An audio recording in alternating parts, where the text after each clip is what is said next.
So how did last session stuff go? Did I miss anything great? Crazy? We defeated a coven of hags. Oh! Yeah, we did.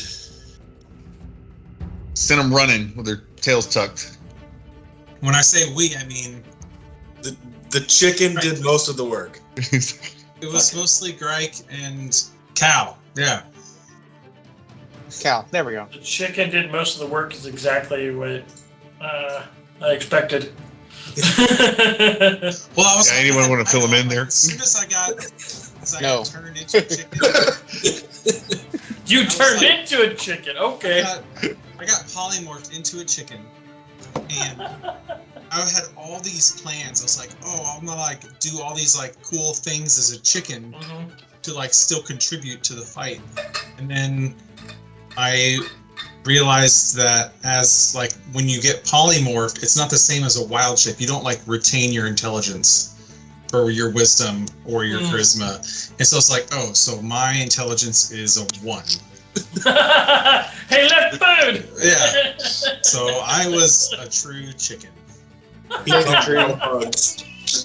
Taking it. No, not a +1 modifier, like a 1. Yeah, his intelligence immediately is... It's in a -5 modifier. Yeah. It was fun. Yeah, the hags kept trying. They weren't specifically targeting Mando. They tried, I think, on Gryke a couple times. Gryke got a lightning enema. Yeah, that was good. I like the yeah. That will clean some stuff out. Yeah.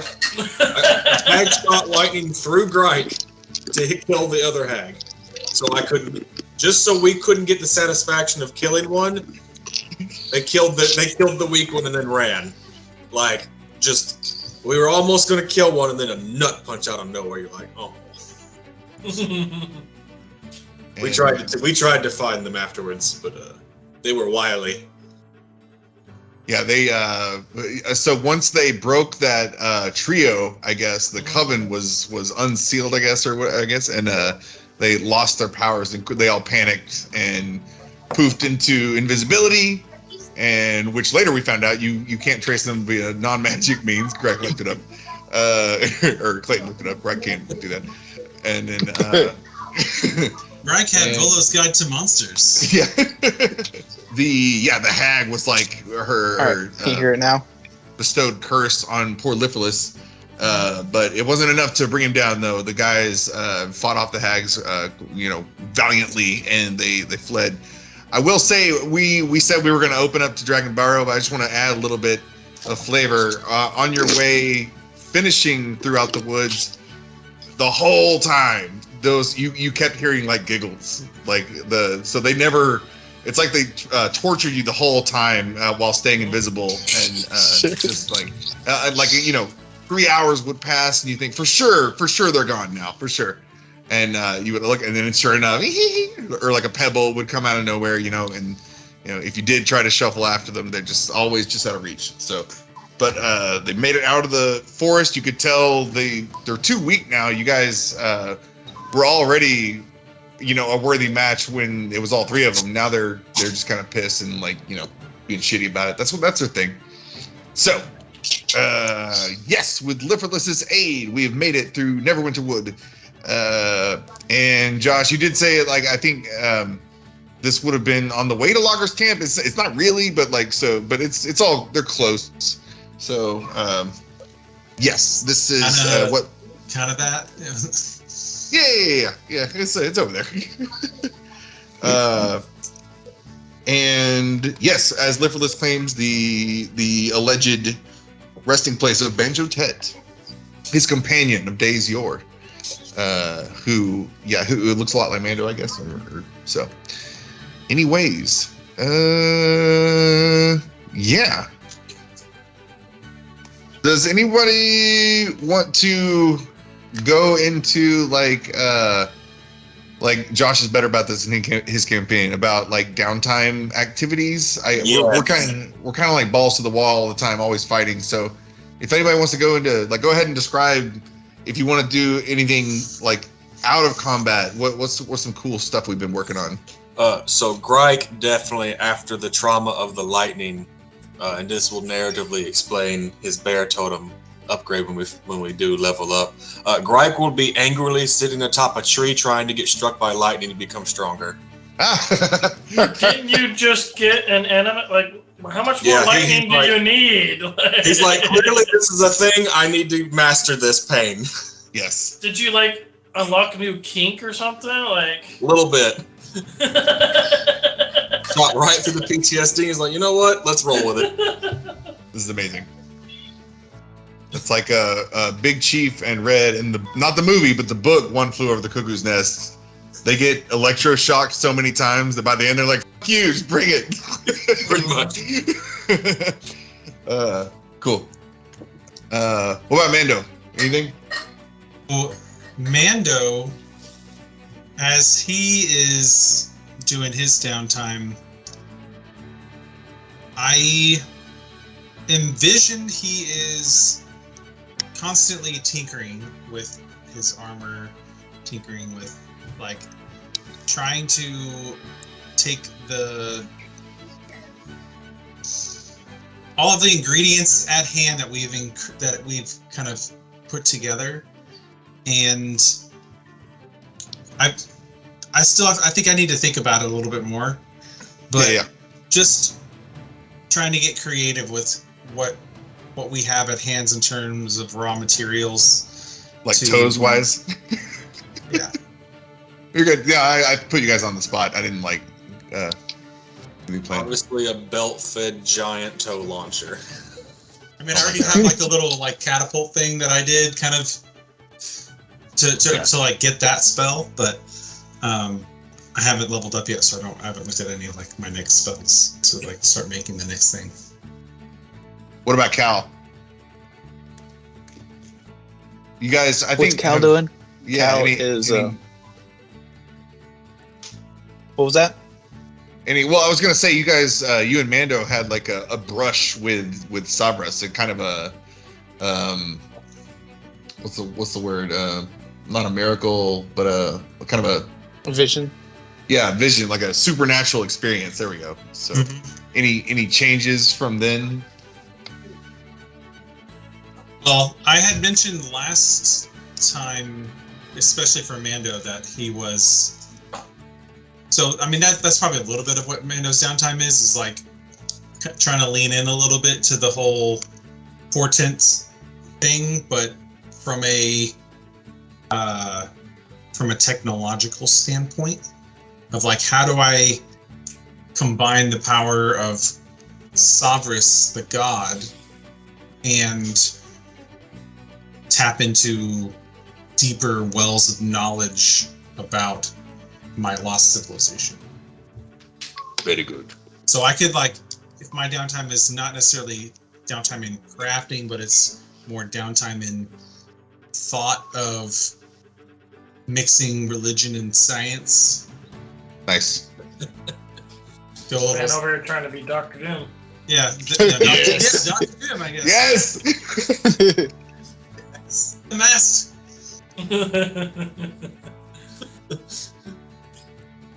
One of these lightning attacks, his mask gets fused to his face. Mando just gotta get hit one time. We gotta get one blemish on that armor. I've already been hit a few times by lightning.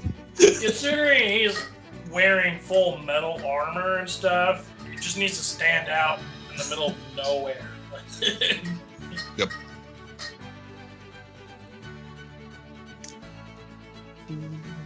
What about sorry, and I know I put you guys on the spot, but Null, have you given any thought to like any out of combat, like character building stuff? Any? I think Null's kind of taking a cue out of, he sees Mando improving him, his self and everything, and I don't know, I don't remember the next level up, but he's trying to figure out how to meld, nature, druid stuffs and everything with technology. And I mean, he's already perfected the ability to just transform and everything. So I think he's working on what offensive abilities could he start doing. Nice. He's just kind of contemplating, what can I do better, both out of form and in form kind of stuff. So Nice. searching for stuff like that. So, yes, on our way to Dragon Barrow. That's what the people of Phandalin and the folks around here, that's what the location is called. I can't remember. Actually, yeah, you guys hadn't learned about it through another way. This was you learned through. Is it Burrow or Barrow? Barrow, like wheelbarrow, Mm. like barrow, Barrow. Okay. Like the donkey. Yes, that's burro.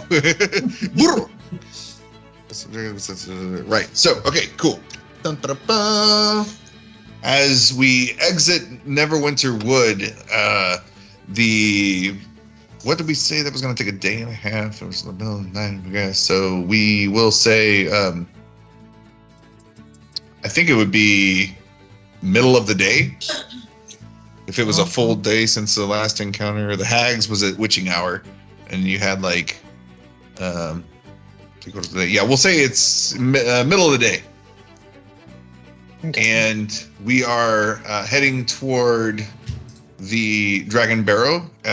In the distance, we see a hill rising at the trees start to dwindle as we make our way out. Again, there wasn't like a clear trodden path. Litholis was kind of in the last encounter. You had followed a dried creek bed for some time, but then got back up into the woods and then finally snaked your way out. So it is kind of slowly opening up to a field now. You see this hill in the distance, and Litholis confirms. I mean, he can see a little bit better than he's, I think, 15 foot higher. It's just up ahead, as he confirms here. So we're trudging, making our way there. Making our way downtown. Making our way downtown. Exactly the song that got in my head. Yes. Sorry, I had to say it. If you weren't going to say it, I was going to say it.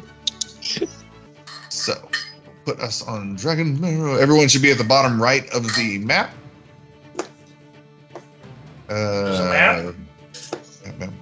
I think everyone's on. I dragged. I gotta zoom all the way up to find Yes. everything. Yep. Oh, okay. I was like, it's all black. Okay. Yeah, zoom all the way out. It should be at the bottom right, I think. Yeah, Everybody- bottom right. Can everyone see at least where it's meant to Yeah, see? the fog of war part of it, I can see. Does Cal still have +1 map? I see the whole map. I don't see anything else. I can see the whole map.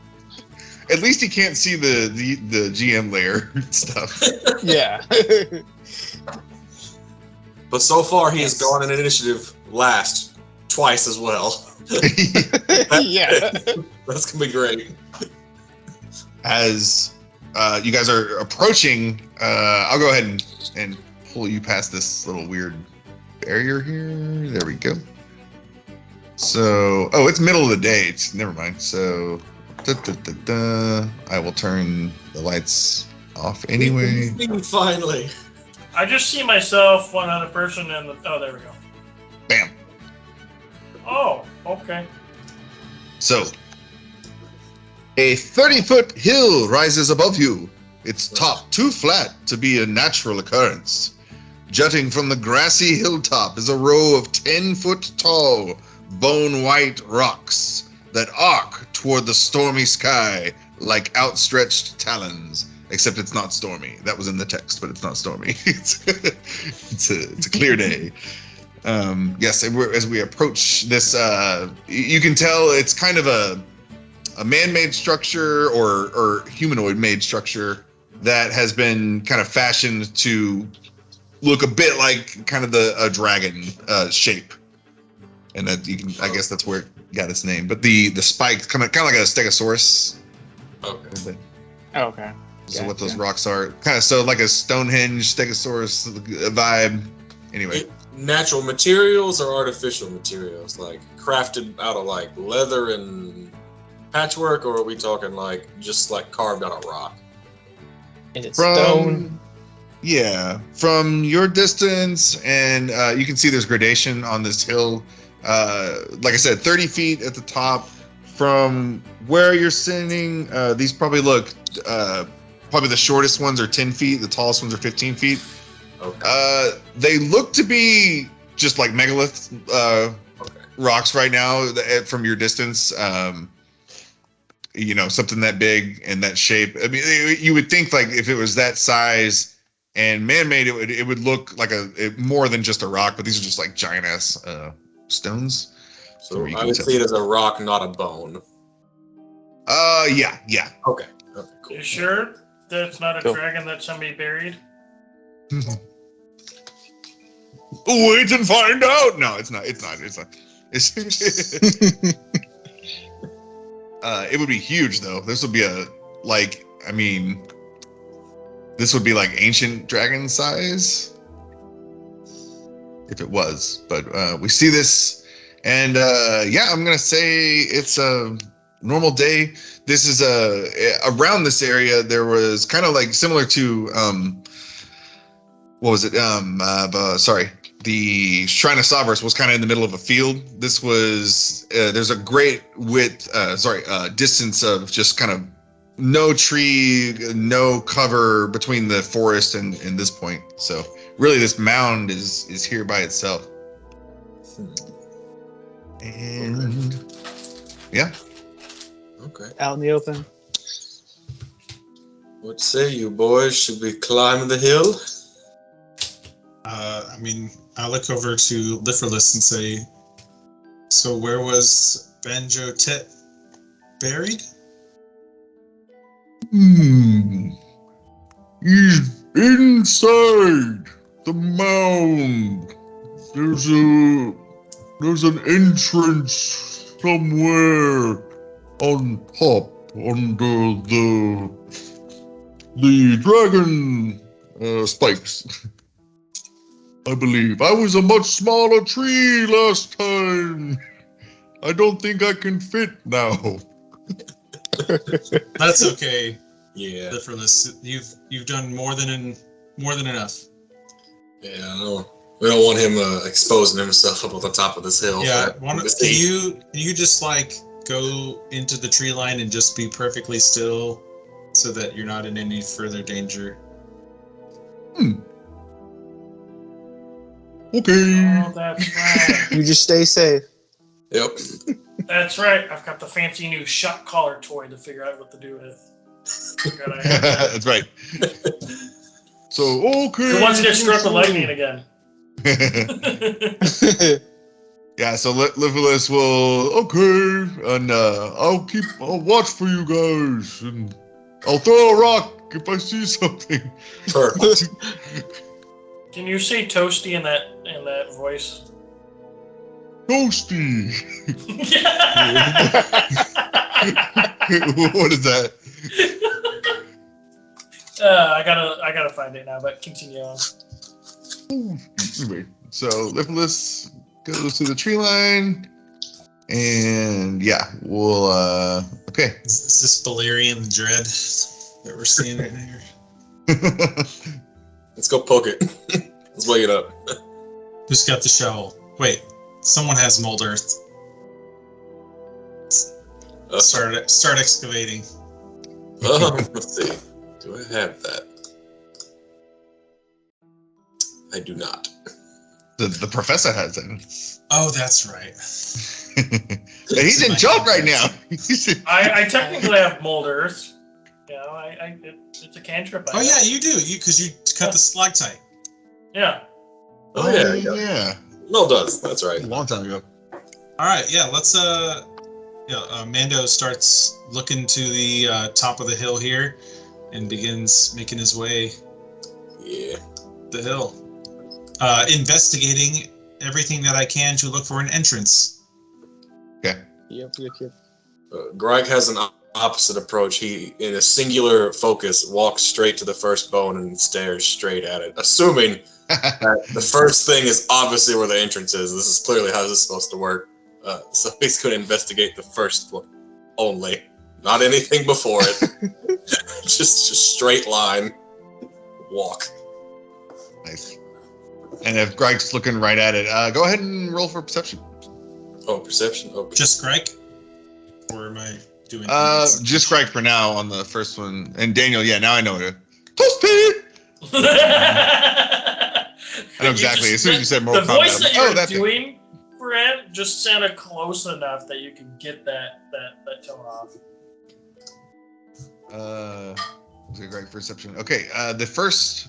So yeah, now that you're closer, you definitely see it's stone, a massive stone that had to be dragged from a far distance. Like there's nothing else like it around here. But this particular stone doesn't look like anything. It looks like it's like the growth around it is such, and if you give it a nice shove or whack with your stick, it's like not budging at all. This first one's pretty solid. And then Mando. Well, nothing here. Yeah, Mando. Nothing where you are yet. You all just keep making your way. Can I? So this thing here is a bone that's coming out of it, or like an artificial thing that's coming out of the ground? Yeah, it's artificially placed. Okay. Is there? Okay, so these are 5-foot squares. Is that what we're saying? So if I placed mold earth on here, can I excavate that 5 foot down? Ooh, nice. Go ahead. Yeah, try. It's a cantrip, so I just do. Yeah. So just do.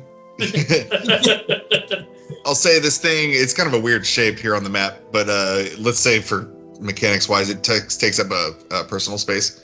So if you were to shift that much earth underneath it, you'll see that it really just settles in on itself. You kind of like if you're shaking the earth around it, if you're trying to go right under it, you're not able to mold anything because it's just like the bottom of the iceberg type of situation. Like it's just more stone.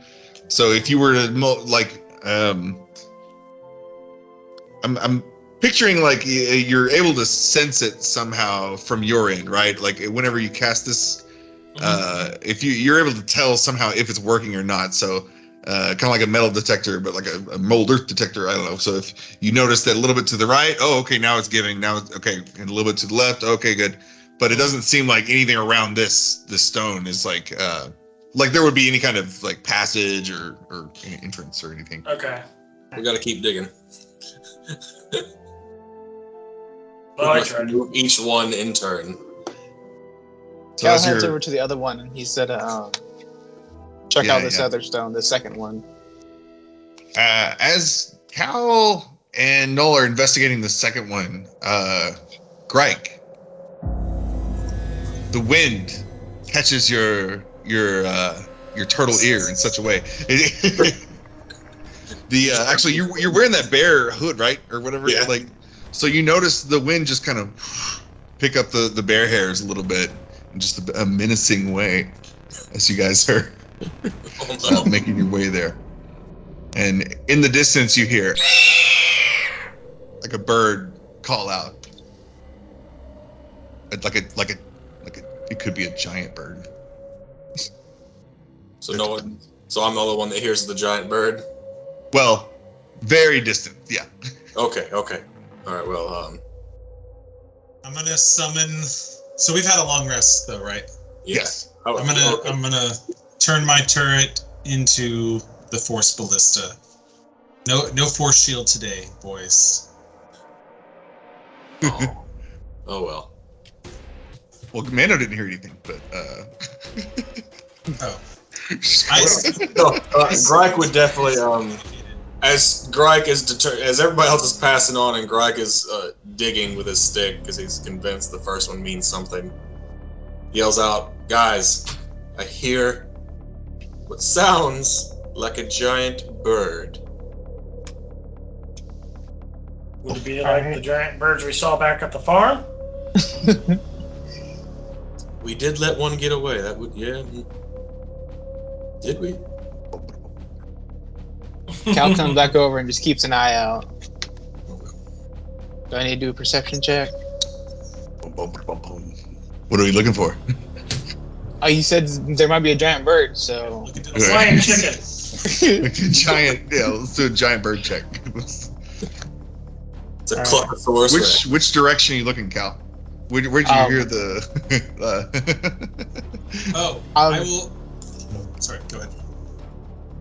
Which direction am I looking? Ooh. I have to say I'm looking,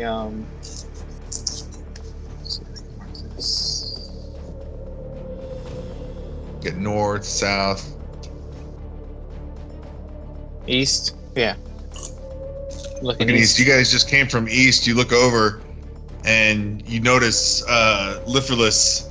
He's almost to the tree line, and he's just kind of slowly trudging his way back over there. You see some a group of birds kind of they make noise, but it's just they look like normal sized birds. Nothing.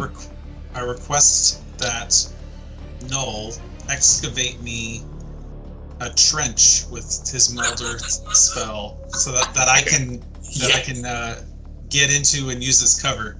You son of a bitch. Okay, so I come back. Where do you want? I run over here. Oh, sorry. Let me switch my tool back. I run over here and say, "No, please excavate a trench for me so I can get some cover to fight these." I use boulder twice for the 5-foot squares. Pull up the dirt and push it off to the side. And I jump in the trench for cover. that had to be really quick. All right, Gryke. I'm using you have like the craziest passive perception. So you what's your perception? Gryke's is like Mine's 17. yeah, both y'all's. And mine's sitting at 17 as well. Mine is a 14. Damn. Your passive perception, let's see what's mine. Mine passive investigation is a 10. I don't see. My investigation is 17. It's the third one. Oh, my passive investigation is 16. Nice. Investigation's Yeah, my passive one is 12. So yeah, that's what I do. I attempt to get a trench for cover. Nice. As Null and Mando are working on their, let me move this, or they're working on their trench over here, Cal, you're looking off to the east, and you're not quite seeing anything. You're pretty much like, well, that's just Lifferless, and so you see birds, but not like birds, but like giant birds. Cal and Gryke at the same time. The Gryke, the screech you heard earlier is now very clear. Just, Okay. and it's coming from the northwest direction. Okay. And- northwest. All right, so I head over to this area, see if I can see it past the rock. Yeah, Gryke holds his staff and just points, like, with a little bit of a light on the end of his staff because it's a spell focus, just like, because he knows he has many allies that have range, and he does not. Sean, can you send this square back one in the layer, like, because my token. Oh yeah. What layer is it on? Objects. Just right click and then send back. There it is. To back. There we go. There you go. Then I will move this other thing that's blocking my view. Okay. So we hop to the other side. Do I see this chicken or bird? It's a giant chicken, yeah. So Noel and Cal, you're looking off to the northwest, and you see, just like in Apocalypse Now with the choppers coming out of the sunset behind them, you see what appear to be three separate large objects, unidentified, flying your direction. Unidentified flying. Okay. And they seem to be coming in pretty quick. So let's see, northwest would be up here. So Like off this direction. So I will attempt to hide in my hole, Gryke will kind of move up here. so I can be an unseen attacker when I pop out. Okay. Somewhat. We'll roll still. There. Because Gryke hopes they attack him. I'm on With the this side. Skyblinder staff. It's available guide. You have advantage on stealth checks that rely on moving silently. So I don't think I'm moving silently in this case. It's just regular stealth. Okay, as you guys are situating, Gryke, you're taking point. You see these things coming at you, and they do look familiar. Dun, dun, dun. I'm going to pull out my scimitar from one of my hands to prepare. Nice. Ooh, Mando, 21 stealth. Is that your? So you are hidden? Yeah. Very good. So when I pop out, my first attack will be at advantage. So, Gryke, you see these giant birds. You can see that they're birds, and they are coming in at a speed. They're not like dash. I mean, mechanically dash. They're not soaring in top speed. You can kind of, they're intentful, or but not sprinting or whatever. Like I keep trying to come up with like aerial counterparts to what I'm trying to say. I'm like, damn it, I need more. I need more like in plain free fall knowledge. Yes. So, as you are bracing yourselves, the 3 riders come up to somewhat of close distance, and I'm gonna put them like right here, and they see they're very high up right now. They're about 60 feet. No, I was gonna just kind of sidestep behind this one stone and kind of crouch behind it, try and avoid detection from the air.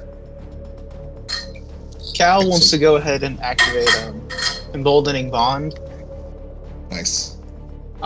Which one's that? Well, let's see. How? Well, that's not what I wanted. For Thor. I'm trying to see how. I'm trying to see how I can share it. You click a button. Oh, okay. Oh, the button. of course. There we go. Aha. There we go. Nice. I activated on Gryke and Null. It's hard hard to to make it? make the peace with you, but okay. Do what? It's kind of like Bless. I guess. The creature can roll a d4 and add number to attack rolls. 10 minutes. Once per turn. For 10 minutes, though. Why the, Yeah. and so every turn, a d4 for. And it's For just attack rolls, right? Not ability check or saving ability throw. checks or saving throw. And it's So it's not like Bless. it's not concentration either. It's not concentration, so So it's a free Bless. Damn it! This is a free Cool. Bless. Heck And you can do it proficiency times per day. So what you can do I can do it 2 twice. times right now? Twice. Nice. So I got it on Gryke and Null. What level is this available at? Now I'm like metagaming. I'm like character building. It's Emboldening Bond is my first level. Yeah, it says that. Holy first shit. level piece. Woo! Peace domain. Okay. Now I know. Okay. Wow. Cool. They hide the cool stuff behind the peace domain. Right. Yeah. No one's gonna go for the peace cleric. That doesn't sound Right. like fun. And they hide all the cool stuff in it. Yeah. Very cool. Well, and the artwork for it, it's like some like guy in like monk looking clothing. It's like, well, who's this guy? He's not gonna do any damage, but cool. So No, this is great. Very cool. What does that look like? Does it look like anything? Can you see it, Cal? It's a magical bond, so I would think it's almost like a little bracelet, a glowing bracelet appears on your wrist. Nice. And like bracelet. tethered together, everybody. Yeah. That's cool. And you get within 30 feet. If you try to run away from each other, you like yank you back. You stay within 30 feet.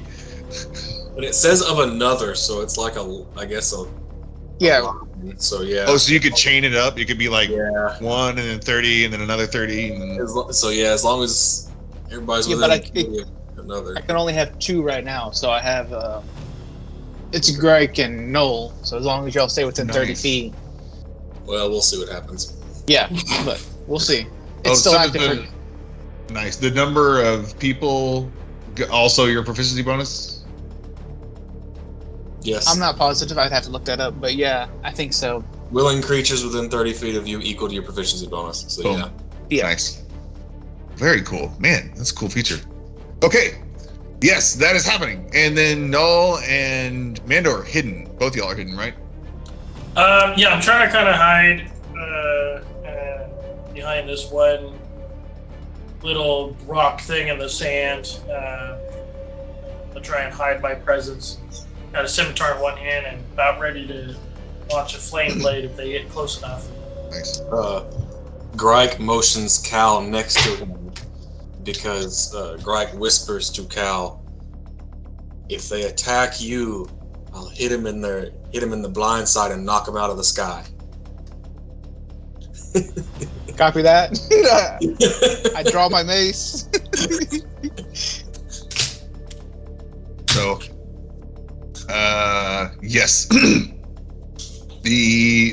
trio comes to a stop, kind of, and as their vultures start doing the buzzard thing where they circle. Mm-hmm. Okay. You guys, and they're taking a wide diameter around so as not to get too close. So it's not like a tight circle around you guys. It's really large, and you can tell. I mean, they know something's like they are here with intention as the Hostile. I mean, Yes, we've dealt with it. You weren't here. These guys carry the bad guy generals or something. I don't know. We killed a couple of them. as they circle around the one I'm gonna point them on the northwest to Gryke there. It seems to be this one is calmer, and he's also dressed differently than the others, and they've noticed you by now. Gryke, you're just out there, right? So Yeah. they're looking right at Gryke and Cal, and they see these glowing wristbands. The one who is so this robed character, and you can tell the other ones they've flown across. They've done a couple of flybys now, so you've gotten a good look at them. The other two seem to be more militaristic looking, like they're wearing armor, the matching armor, same colors. This is a light gray, light blue, faded white linens, and you will recognize this as the air cultist garb from the air cultists you guys ran into. Also the same steed. Yes. And then the middle one, the robed character, calls out, and he says, "We're looking for the business boys." Somehow Mr. Business's little whiskers perk up and he says, "Well, you found them," and then runs back to the ranch. Runs up, liftless, gets stuck. Well, whatever spot. The business boys, huh? Yeah, Gryke doesn't pay attention to much things going on in the world, so he's like, "Okay." We know what you did to our brothers. Who are you related to? Well. We don't know. We thought you were gonna tell us. Gryke's just, we got a list. Who? Narrow it down for me. You all look the same. Do you know how little that? Blah blah blah blah blah. Feelings. Do you know how little that narrows it down? Our brothers of the wind, you struck us down. Oh, failed. never heard of you. We haven't dealt with the wind. Not doesn't sound familiar. Oh, don't worry. The wind shall deal with you soon enough. And he'll call out to his men. Scary. Men, attack! And he'll call out to them. So now we can roll for initiative. Roll initiative. Dun, dun, dun, dun, dun, dun, dun, I will put the thing out there. How unsuspecting Gryke could not talk his way out of combat. I've rolled a thing and there's Selected. Hags, get out of here, hags. They do it. Spoiler alert. Oh, I went through that time. Okay, I got a 15. Yeah, let me try that. No, I got a 3. Yeah. No, I got a 15. The 3 Sorry. was the old one when we put Yeah. it together. 3 sealed. I'll put them back. I just have to clear it for a second. There we go, okay. There we go. Okay. I had to do a thing. There are any tokens. We'll I do new have to tokens. remember to make sure to select my token and then roll.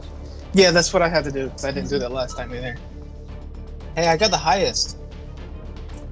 Okay. Could y'all do that? You can keep your original initiative, but could you do that one more time? Sorry, I have to re-roll. How do I keep my original initiative and do it again?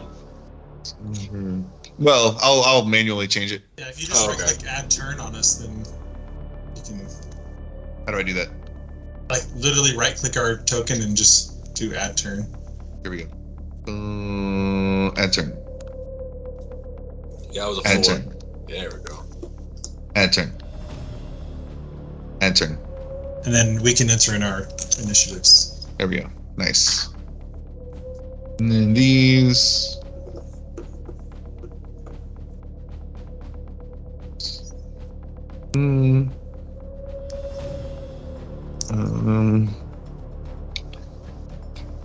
These guys.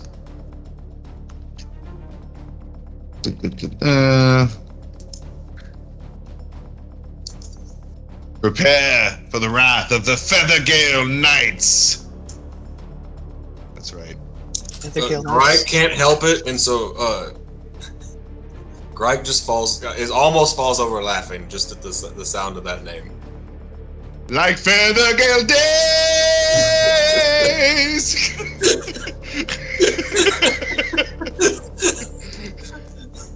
Gryke is clearly insulting them with his laughter. It's not doing. I'm not going to worry about them. Descending. Boom. Okay. Oh wow! Right off the bat. Okay. So the Skyweaver is going to have initiative here.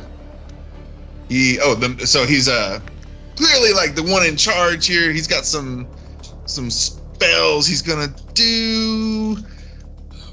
His spells suck. Never mind. He's going to. All right. You can see he's got a little holster up there. All of them do. On both sides of their like saddles, there seem to be butts of weapons sticking up as kind of this. You can see they have several ammunition, several ballistic spears up there. He's gonna. Yeah. One distance attack. It's not even gonna. Aha! So, as the Skyweaver, he's still far. He's just more of a Gryke. He looks at you, and he's been like talking to you this whole time. This is kind of like in the movies where they shoot an arrow at the guy's feet or whatever. Okay. So, we'll say that he's like that. This is the like. He's throwing down now. Like, all right, now it's the gauntlet's been thrown, slap in the face. So he throws down a spear, and it's so aggressive and wild that it just kind of flails and then lands at your feet. But he says, like, it's on now, and he's going to steer his vulture and just fly a little bit over here, and get closer to that guy. Here, Howard.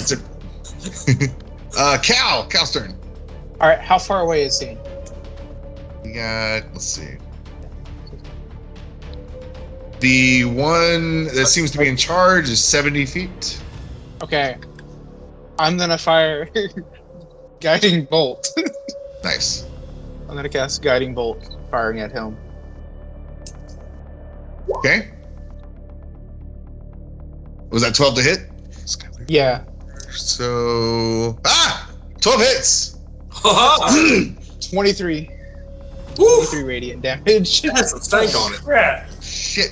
Okay. Zoom in here. Woo! Okay. No, direct hit. He throws this spear and he gets a little cocky as he starts making his way. Yes, I don't want to.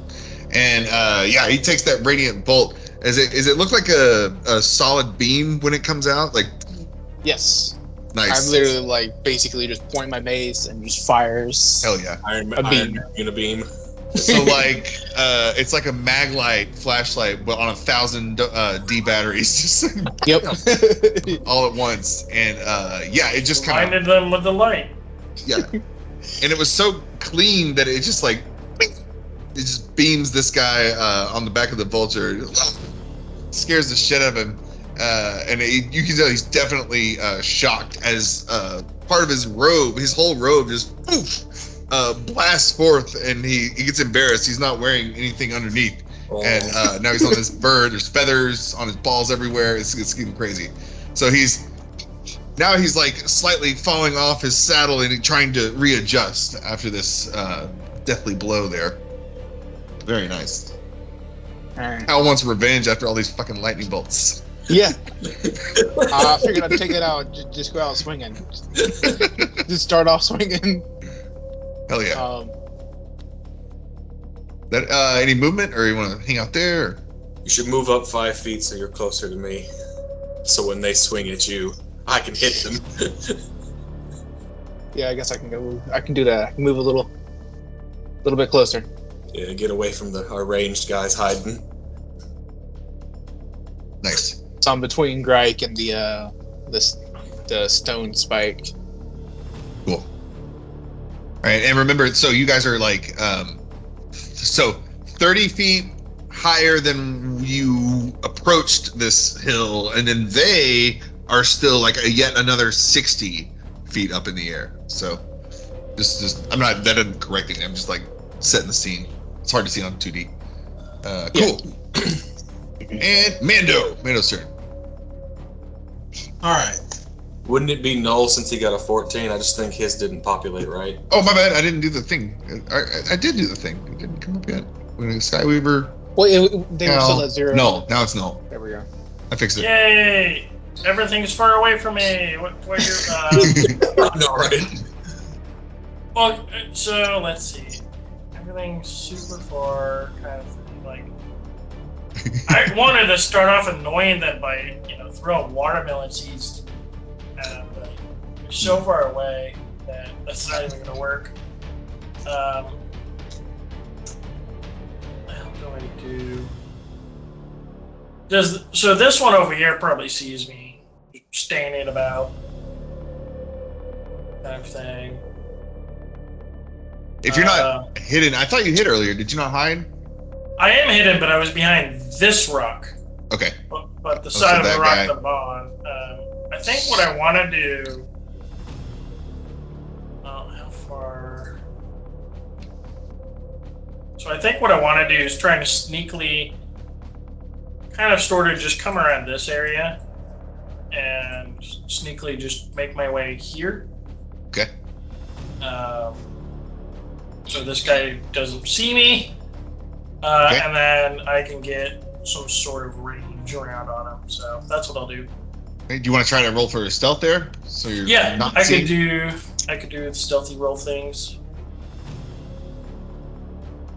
I I am not stealthy. Go ahead and I was about to say with advantage because you are. It's oops, dang it, Mac. I am stealthy. Ooh. What was I gonna say? Because you were already hiding And- earlier. That's what I was gonna say. Okay, so with advantage, I get a 19. Nice. So yes, you are unseen as of now. This Feathergale Knight and his steed, they are. I mean, we'll say now they're on their second pass around, but he's kind of nervously studying everything now, and his boss just got zapped. So Right, I do have an additional question. I am a shiny piece of metal that's walking around in what is the sand that we're sitting on? no, it's grassy now. It's a grassy hill. Yeah. Where's the sun pointed at? Like, is it midday kind of thing? Yeah, it's midday. Do, Overhead. as a shiny walking metal robot looking thing, does the sun reflect off of me and cause some sort of weird light, like like you're light blinding sort them? of- Yeah. I know the Skyblinder staff does. No, look. I'll say that because of your druid, you're wearing a robe, right? You got there's I've got enough. a robe of protection on the back, kind of thing. Yeah. I say there's enough of your all your swag now that you're not like shiny, polished, naked Null. You know, you're like kind of hobo Null. Yeah. Hobo Null. Yeah, like shopping cart Null. Shopping cart. Nice. Why is that a thing? With the cats. Well, I mean, Those they're are like the just role druids playing. of the It streets. wasn't before, but it is now. Oh, that's funny. Transformers. Okay, so, yes, you are hidden. What would you like to do? I've done my hidden thing for that. I guess I can try the new to attack, but they're so far away, and a lot of my stuff is close up sort of deal. Okay. What I am going to do, though, just in preparation, is I will cast Flame Blade, just to have that secondary weapon ready to go. So I'll have that out, and my scimitar out. And then I think what I want to do... you know what? I think I can do it. I'm going to shoot watermelon seeds at thing up here. Watermelon seed. We're gonna stealthily just be like, just throw kind of just annoying like pebbles at the window sort of deal. Okay. It should be enough to cause damage. It just should be enough to annoy the crap out of the person. That's the one that you're to the northeast of you right now? Yeah, so it'll be this one up Okay. here. Nice. Okay. It's like, hey, where's the rock come from? Okay, yeah. If you're able to, what do you got? Like a reed or something you're using as a projectile, like a dart. Pretty much, yeah. Just kind of like, let's chuck it. We'll see what Blow it happens. up. Oh, okay. Toss it up there. I'm gonna wreck Nice. it. Yeah, I mean they're going so fast. You whip one up there, but it's like it's much like my frustration in shooting games. I mean, I never lead enough, so it's just like kind of you throw a few up, but you're just missing it every time. So this guy's moving a little too quick up there, and it's like he's 60 feet up in the air. Yeah. Nice. Are we counting for that? Is that a thing I should account for? Distance and height. Which Distance and height, yeah. Now, for spells that say, or things that say, hey, you got 30 feet of reach, that's not just in front of us, that's 3D kind of perspective, right? right. Yeah. I don't want to bust out like the hypotenuses or anything, but Can I what's have a the- ruler that shows height, please? right, it's like 15 or moving diagonally is also counts as 5, right? So Yeah. 5, 10, 15 or whatever. I'll just kind of keep track. They'll be at a consistent height though, unless you guys knock them down or Okay. they come down to attack. I will specify if they are not at their that exact All right. That sort of presents a problem for Null, because he doesn't have long-range capabilities at the moment. Well then. Cal's got a plan. That's Null's issue. Mando, can Mando do something here? You know what? Mando's gonna, from his unseen position, Destroy one entirely. yeah. So which one got hit with the spell before? It's gonna be the one with a different rider. The robed character recently disrobed Distro. over So to this the one west. Yeah, right here. So Mando is going to, from his unseen position, kind of like a sniper in a foxhole, put his he's got his little tripod down and he's kind of scoping the thing, and as this guy's having this conversation with everyone, and as soon as he gets hit, that's when Mando's going to take his opportunity to hit him while he's distracted. Yes. It's gonna fire the Force Ballista. Shit. So I can turn into a giant bird-like thing. I just can't fly. So 18 to hit, That hits. or 11 force damage, and it will knock him back 5 feet, dismounting him from his mount. Well, he would be. They're strapped in. So how does that? Would both of them go back? I think Or, like- if they're strapped in, does that just like give them advantage on not being knocked down? I mean, they're like. So I think whenever you're running mounted units, they're considered one unit for the purpose until they land and dismount. So the whole unit would move back. Yeah, I get what you're trying to do, and I would let it. I would be easier, but like in my head, they're very like they're in their. It's not like a bareback. They're not bareback. You know, they're Well, it's. Like he just got hit by a lance on a horse. Yeah, exactly. So that's what I was saying. So now the vulture also. So I'm instead of him being pushed back 10 feet, that force, that equal force, kind of spins the vulture. So I'm gonna do like a save for him. That'd be like It's pushed up to 15. Oh no, sorry. Pushed up to 5 feet away. see what. I'll just do a dex check for. Oh, okay. So yeah, you whack that the Skyweaver. You don't. Well, characters don't know that, but that's what he's called. And he gets whacked, and you can tell right in the chest. He takes like the force that would have been enough to push him back 10 feet, just kind of sends this giant vulture into a tailspin, kind of like knocking them upside down. And now, they have been knocked down 20 feet from down, as like, so they're closer to you guys, but where he was in 2D space, but 20 feet closer. Yes. And now I'm following that up with my secondary fire on my rifle of the blaster pistol.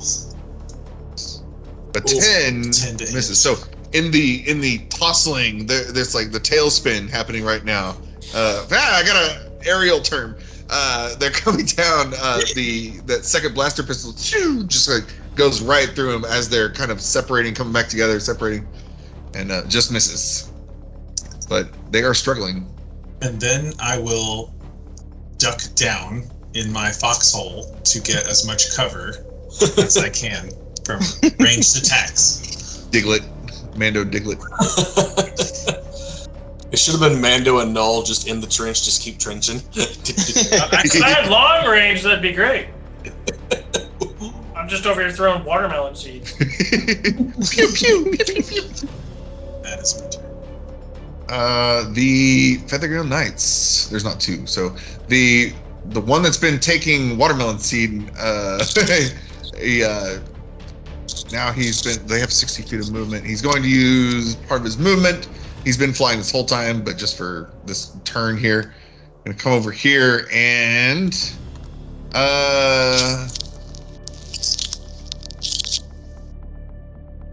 yeah, he he's just doing his rounds. He's just kind of making his curve, coming back around. But this time, who was looking? No, you were looking at him, right? I was looking at that direction. You were spitting seeds or throwing seeds. You're hucking seeds at him. He was the guy that you were throwing seeds at seems to reach behind him, and you think he's reaching for a spear like his friend did, but instead he pulls out a bag and just drops it, and down it comes 60 feet. Oh boy. And I guess he'll I don't know. He only has 60 feet, and he's not sprinting or anything. So he completes his movement there, but he's still flying. No, he's not paying any mind. He's dropped it, and he's continuing on his buzzard circle. Okay, and that's his turn. The second Feathergale Knight. Let's see. Just saw their captain get knocked out the sky just about. Exactly. So, They just found out our weapons could hurt them. he is going to kind of stop his, not stop, you can't really stop him, but pivot his vulture in the air to kind of come back and position himself in between his foe and his leader there, as who's having some trouble. He's going to use his action to help. Nah, that's not cool. So he's going to again spear. He grabs a spear, this one, and he's aiming right at Gryke and Cal, one of you guys. And he, I guess, Cal is the one who, right? You had the guiding bolt, so he's going to aim at you. Think would be Cal, Yeah, and coming right for you is going to attack for 15 to hit. My AC is 15. Ah! Ha, ha. But like, I'm behind Gryke. So they're above us. He's throwing it from above. Oh yeah. Okay. Yeah, you're just fish in a barrel. Yes, you are the fish behind that fish. Yeah, but he's still in a barrel. So yes, the spear for 5 piercing. The spear comes down, and let's say, 5. That's not bad. So it just like comes in and nicks your calf, Cal, as you're you're vibing with the other guys. You got your awesome bracelet lit up, and wham! Just like spear comes down. Doesn't stick you to the ground. It just pisses you off though. It hurts. And that's it for him. 2 melee attacks, but not 2 spear attacks. Okay, cool. And he's gonna kind of hover there and trying to do like the human shield thing while his leader adjusts and gets his footing again. Brings us to Gryke. So did he drop down lower to where his leader was at? I need to mark something there. Yeah, let's say he's 20 feet lower. So they are 40 feet above you guys right now. Okay, perfect. I need to. Okay. Gryke looks down at the spear that was thrown at his feet, reaches out, By all means. picks up the spear out of the ground. It's a lightning grab. Good. Zap. 30 feet up. Aims not at the one. No, he's aiming at the one plummeting at the ground, the leader that was insulting, and threw the spear at him. And is going to throw the spear at it. And he's going to use his little bless thing with his little band. Oh my god. See if that works. Oh, well, that's... Wow. Rolled a 1. Well, The gods laugh at your 4. Okay, so now when he goes to throw it, it just lands back at his feet. right into the ground. I had another one over here. Taking 0.1 splinter damage. No. Darn. It would have been cool though. In response, as a bonus action, Gryke enters rage. Okay, that sounds like real life. Like I would just. So that's what just happened to Gryke. He got one of those on his big toe, and he got entered hit with rage. a potato peeler? Smacked like a hammer on a thumb, but a spear to the foot. Yeah. All right. The Skyweaver. So the guy who's just been he comes to now. He finally gets his steed. The vulture flaps, and they readjust now, turning right side up. Let's get the. This signifies they're not dying, I guess. So, yes, as he's gonna use his movement to like get back up to where they were. So 20 feet there. And then another 20 feet this way, they're just floating around now. And he takes great offense to being blasted by the guiding bolt and something, he's not sure, but he knows why they're here. The business boys must go down. They're dangerous. So he knows what he has to do. Still don't know who they are. Or who you are, for that matter. Skyweaver. He's going to this time. Why not? Probably a better chance. He's going to target Cal. They're doing spells at each other, but this time. Oh my god! I missed his third level spell. Whoops. Cool. He's not as shitty as I thought he was. But we're gonna save that. So. Don't get in the line. Yeah, he's going to reach out and do a little pew pew motion, but you see the cold air, the air around him. He uses it like I'm imagining like Avatar Airbender. He's as the flaps from the giant vulture. It almost like he takes that as like fuel, and it forms this vortex around him as he aims it at you, kind of like Kamehameha style. But it's just and it's going to cast Ray of Frost. It's like the most dramatic description for Ray of Frost ever. Oh, sorry, that's on a ranged spell attack against target. And it's for what is it? 1 damage. That's a frigid beam for make a ranged spell attack. Well, it didn't do that though. You rolled a d8.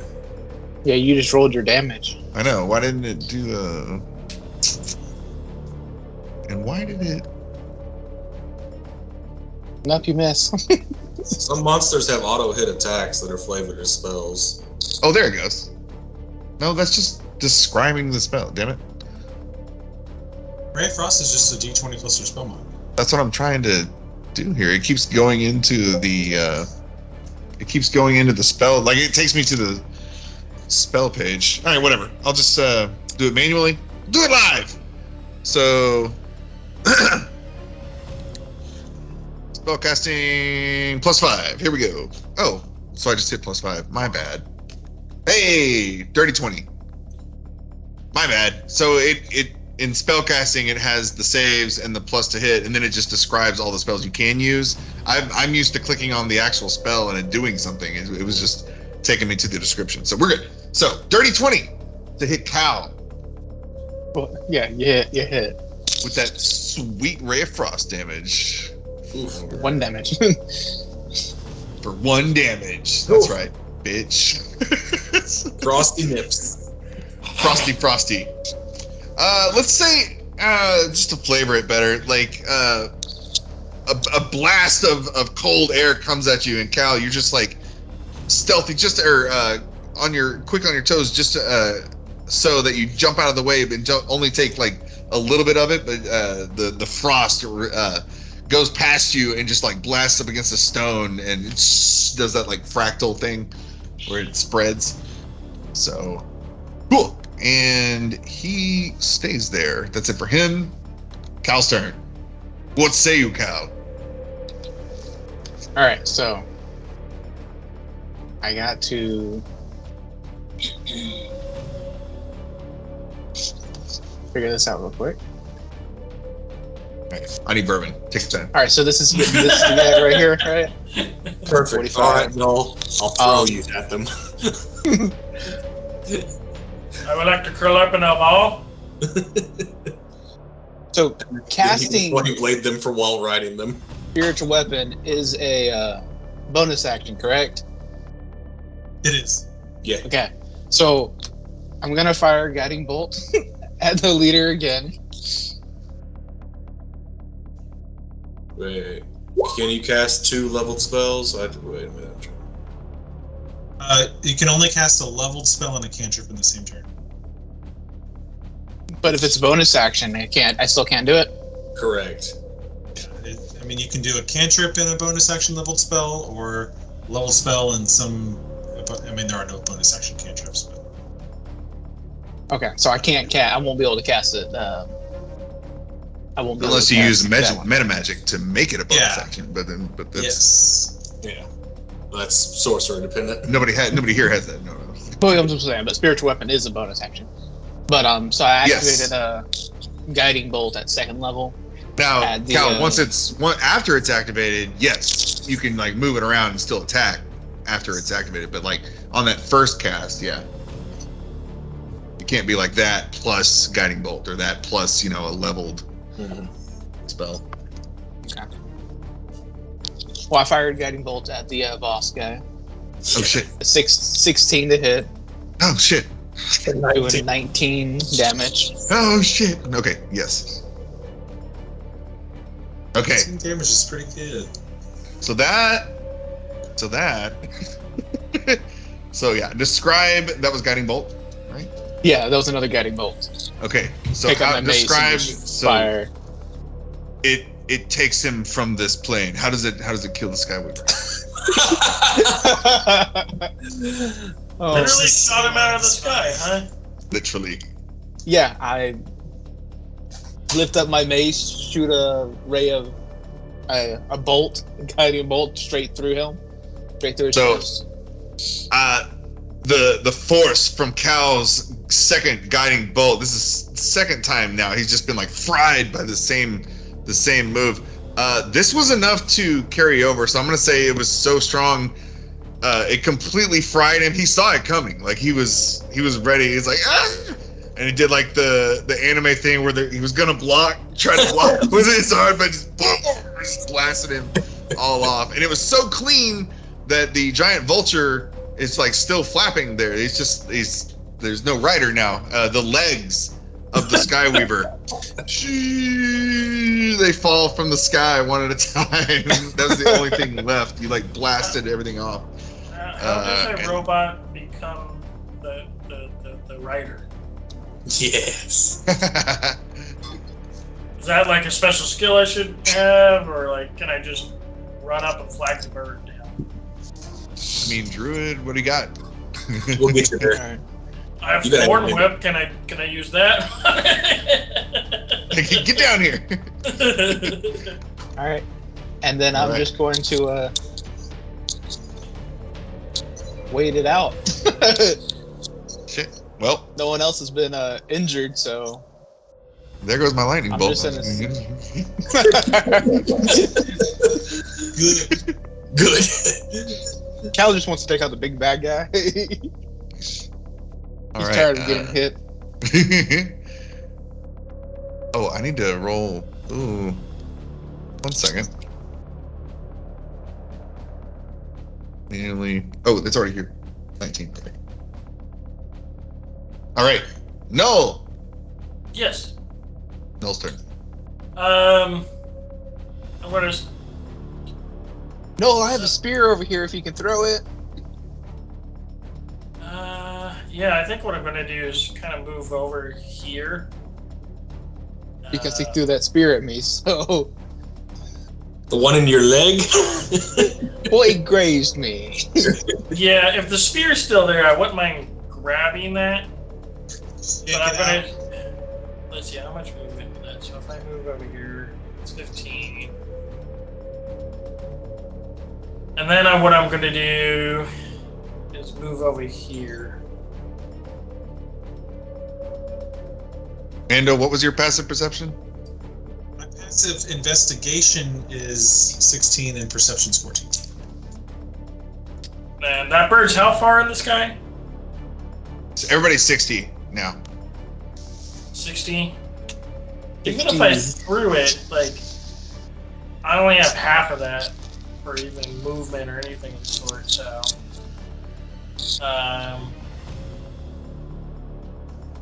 You know what I want to do? I would like to try and shoot the bird again with watermelon seeds, but this time, as soon as the watermelon seed gets within 5 feet of the bird, I would like to hit Druidcraft to turn it into a giant watermelon. Toss a watermelon? Okay. Mm-hmm. So I mean, I'm we'll do going- just do a ranged spell attack for like a d6 damage. So you say range, so I roll a d20 to see if it hits? Yeah, with your strength or dexterity modifier? Yeah, it'd be spell attack if it's spell attack. Oh, sorry, yeah. If you're gonna do spell attack, yeah. Just be... Druidcraft or Druidcraft is a cantrip, so... spell attack, yeah. Well, I mean, that's a cantrip. That's a separate thing. Like Yeah. throwing it. He's doing a physical move by throwing it up there. That's what I'm trying to So Yeah. But like he's just throwing a seed though. And That's the he's not dexterity or seed. strength. everybody's range. I'm giving the gimme is the cantrip. That I'm letting that's just a yes. It happens without fail. But let's try to get it up there first. So a dexterity kind of thing. I mean, you can choose strength or dexterity. I'm choosing dexterity. So yes. And which one are we? I'm gonna do this guy. The one here, yeah. Nice. The bird or the guy? I'm gonna hit the bird. Nice.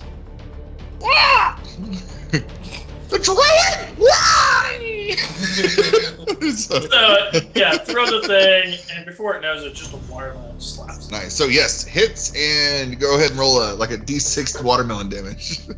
Watermelon damage. Bludgeoning. One. So it was quite a spectacle. He does the discus throw, Olympic discus with the seeds. he just spins around hucks it up there.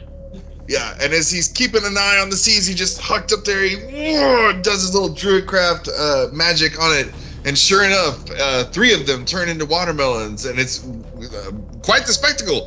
So now there's these watermelons flying at the vulture. 2 go past, and 1 boom hits him right on the underbelly. But he's giant vulture, so he does take some damage, but he's still up there flapping. See, I don't have anything ranged, but I'm throwing watermelons at people, so that's all I can do. And okay, Mando is taking aim at the one that's closest to him because he seems to be the biggest threat, and popping out of the foxhole. Gonna start with the blaster pistol on this round. Okay. So Which guy are you taking? You're this attacking. one here. Okay, 21 hits. I'm assuming 21 hits. For 2 fire damage. Yeah. Big damage, no whammies. The fire. And then following that up with the Eldritch Cannon, 27, I'm assuming, hits for 15 Jesus. force damage. Is this guy strapped down? They all have the similar, the same artists. So all a mix of a little bit of singeing, but a lot of knockback. Yeah, that percussive blast. I'll do a giant. Yeah, so he was. last time. So again, kind of trench warfare style. Like he had gone down, shot, came down, kind of back to the wall, and then saw this thing fly overhead and just knocked it down. Took aim, boom, boom, and then again taking cover. Nice. They both they take the damage, and this time though the angle that it hit the vulture and the knight both equally kind of took the hit, so they'll both get knocked back 10 feet. 5 feet. 5 feet. But together, not in disarray, just kind of just back 5 feet. Very nice. And okay, dun dun dun. So in response, well, actually, first, Mando, you're in your trench, right? You're I get your head's poking out. Yeah. So earlier, the Feathergale Knight dropped a bag, and it was behind you. This square. Yeah, the square over here. You hear, as soon as you that blast from your pistol releases and it's hits the Feathergale Knight from the sky. You hear it hit the sound it hits when it hits his armor, but you also hear an echo behind you, the different face, the direction of that bag. But again, metal on metal, clank clank clank, just a little subtle echo. So, but in response to being hit, Can I make it an insight check on what that sound is, or I guess it's not an investigation, but That's can I make a mental check on the sound that I heard? Yes. Yes, moving forward. Oh, I thought people would be more interested earlier. We're good. All right. So the Feathergale Knight is going to target Mando. Is Mando still mechanically hidden? Now that I've ducked down in the trench, so if he's using any range attacks on me, I'd have more cover. So it's disadvantage. So my AC would be higher. Yeah, because that'd be what, 3/4 cover? Yeah. Okay. Which 3/4 cover is like what, +3 to AC? I think. It's okay. It's fine. So he knows that the weapons he's getting attacked from this direction, but when he looks over there, all he sees is Null standing up and then a hole next to Null. +5. Tiny 3/4 cover is +5. +5. So it's like having the shield spell up. Jesus. Nice. Well, I mean, you determine how much cover I have. Yeah. I can either have half cover or 3/4 cover. Or full cover. Yeah. It's okay. I would say if you guys were even, it would count for a lot more. Like if he was on the same like 2D space, it would be like full cover or whatever. But he's like 60 feet up, looking down. But it's okay. He's not even attacking you. So he sees that you're hidden. Like there's something there. You don't even see that you're hidden. He sees that there is a trench next to this guy standing up. This robot. So he's going to attack the robot, and he's going to throw a spear at Null. He's not going to hit him though. He's going to throw a spear past Null. And, as he's you took out our priest. He'll scream in rage, and he'll throw his spear, but he's not for a lot. And Null just yells back, "I don't even know who you are!"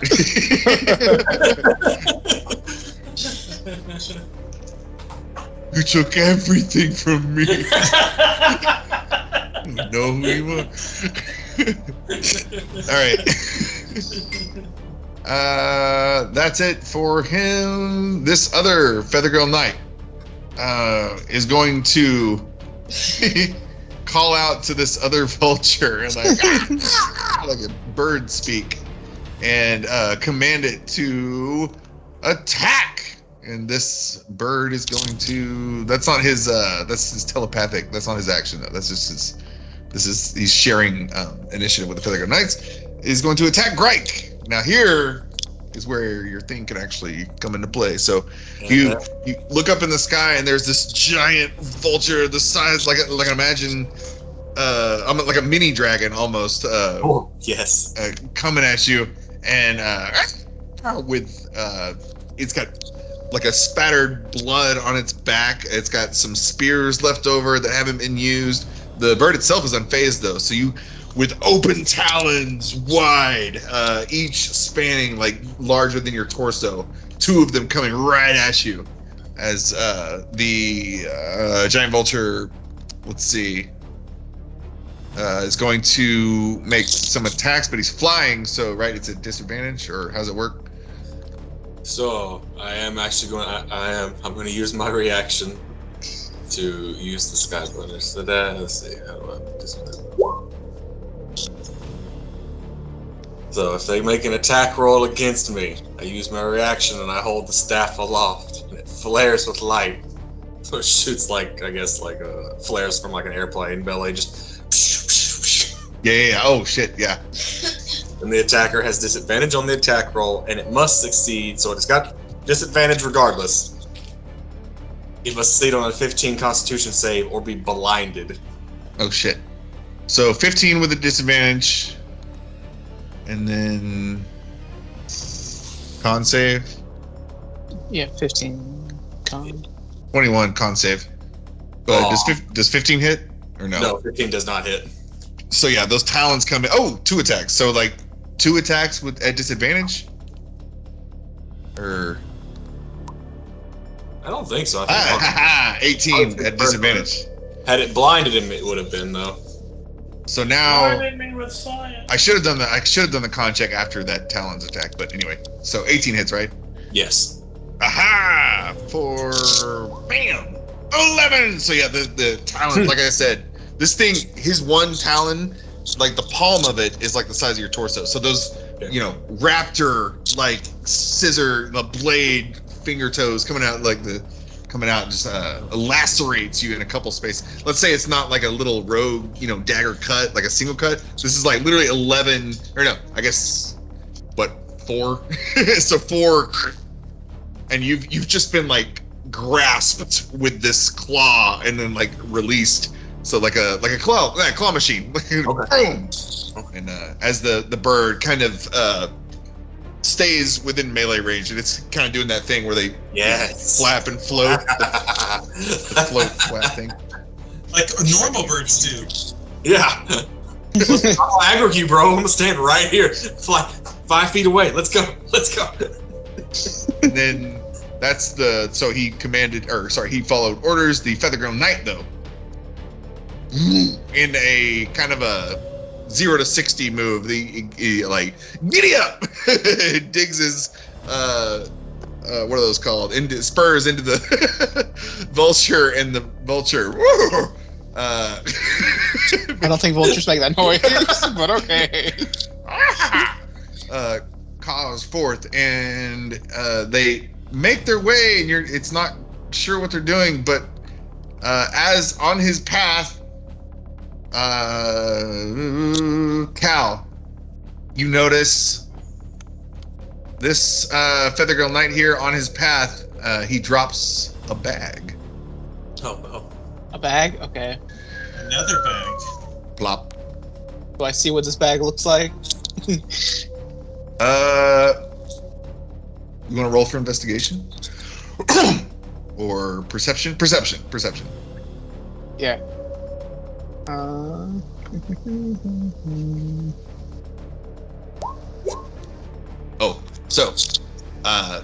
Cal, you already had your eyes trained on the Feathergale Knight as he crosses your line of view to Gryke. Well, I mean, he's up in the air, but still. Yeah. And as he's doing that, you see him drop the bag, and this bag falls, and you can tell it's the velocity that it's falling. It looks like it's way heavier than just like the size of this. I would say larger than like a coin purse, but not quite as large as, I don't know, a backpack. So like somewhere in the a satchel. Yeah, like a satchel size. But man, when it hits the ground, like several pieces of heavy metal, like all like falling together at once. But the bag is still just sitting there. It's not moving or anything. The bag is not moving. If it is, it's just like the wind is catching it, and it'll like, you know, it's moving like if the grass is moving, but it's not moving by itself that you can tell. Okay. And I don't know what it is. That's it for his turn. Gryke. Okay. Since this bird has decided to stay within very close range of Gryke, and Gryke is pretty upset that he can't go get the other one, Gryke is not going to hit the bird with his stick. Gryke is going to jump on the back of the bird. Oh my god. And basically use his staff like a choke point to choke it into submission so the bird is him. This is highly controversial. He's raging right now. Okay, all right. Let's make like an abuse check. I don't know what. An abuse check. Technically, it's a grapple, which would be, I guess, athletics. But I get advantage on strength-based stuff because I'm raging. If you want to call it, then we'll leave that up to the courts. I would like What were to you gonna roll do? for emotional And I mean, the damage. court of public please. opinion. I would like to roll for emotional damage. Okay, so Or could we garner it as animal handling just by force?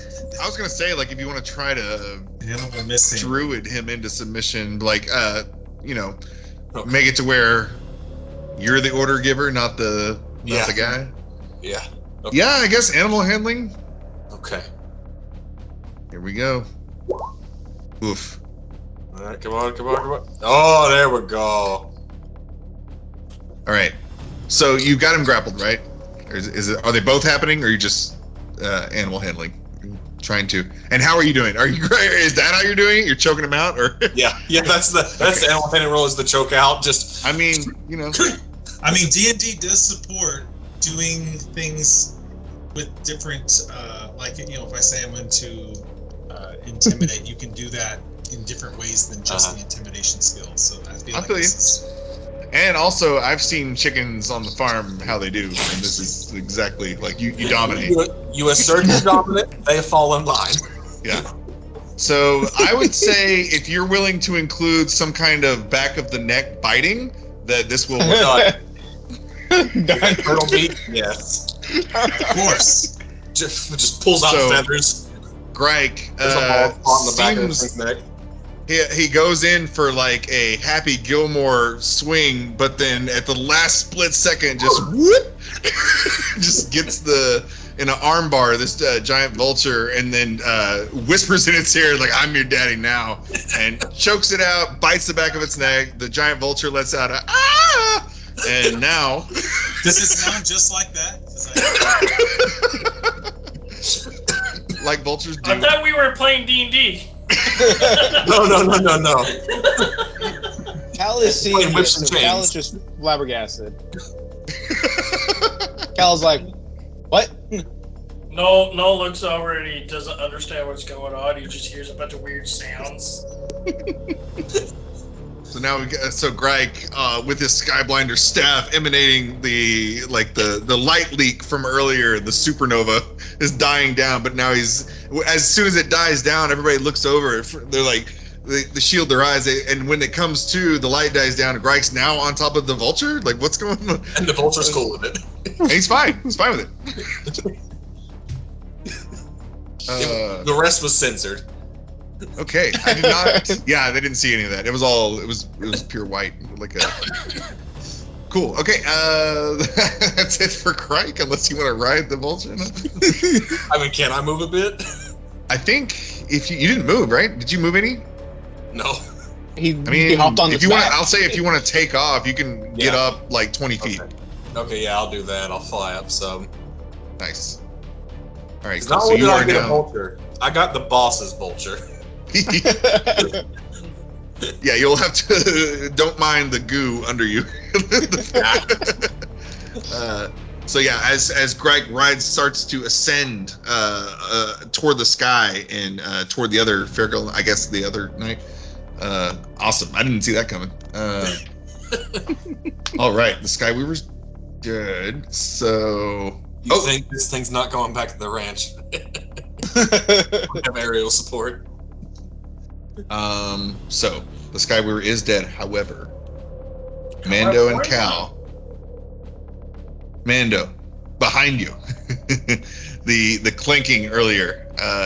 Were you like staring at it? You said you were going to start paying attention to it or keep tabs on it. I was definitely listening to what was happening since there was clanking happening, but to me, the more pressing danger was the flying thing.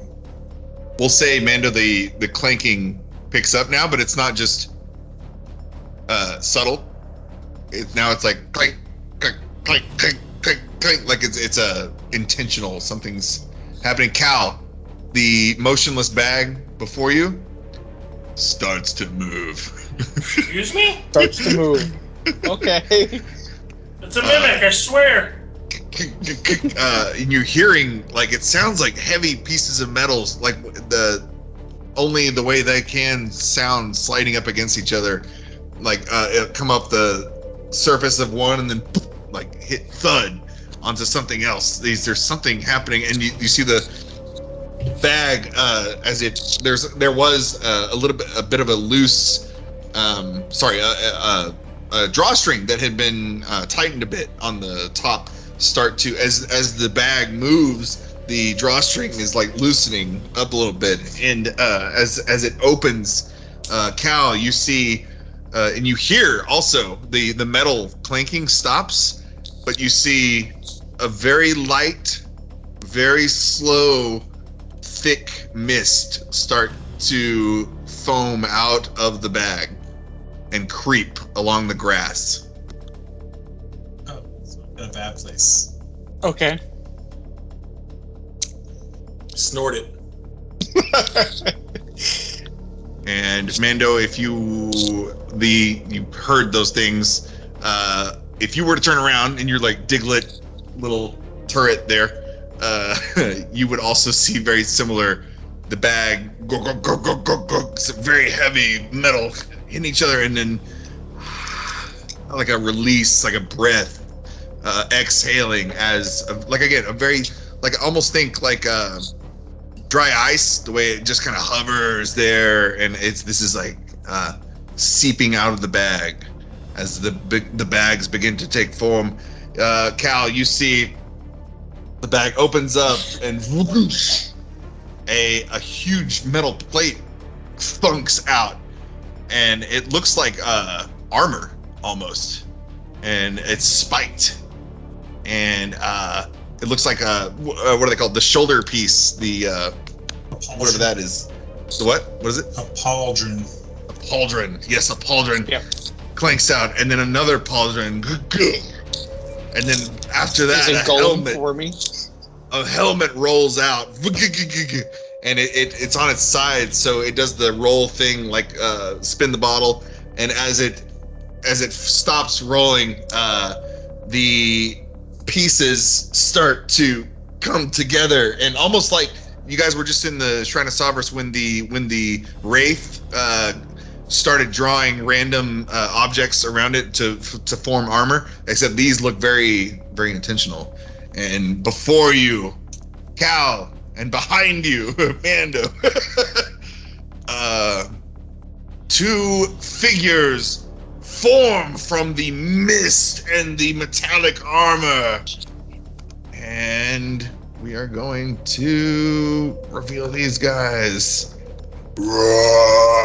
Two entities wielding also they reach in the bag and pull out flails.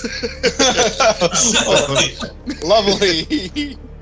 So now before you are these like misty, creepy, armored air elemental beings swirling around you, and they start to swirl their flails.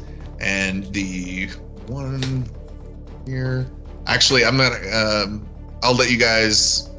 That'll be their whole turn. That was very dramatic. So that'll be their whole turn. They were getting out of their bags. Oh, that's lovely. That brings us to Cal. Yep. I am going to summon my spiritual weapon and attack this guy. So we're going to 22 hit.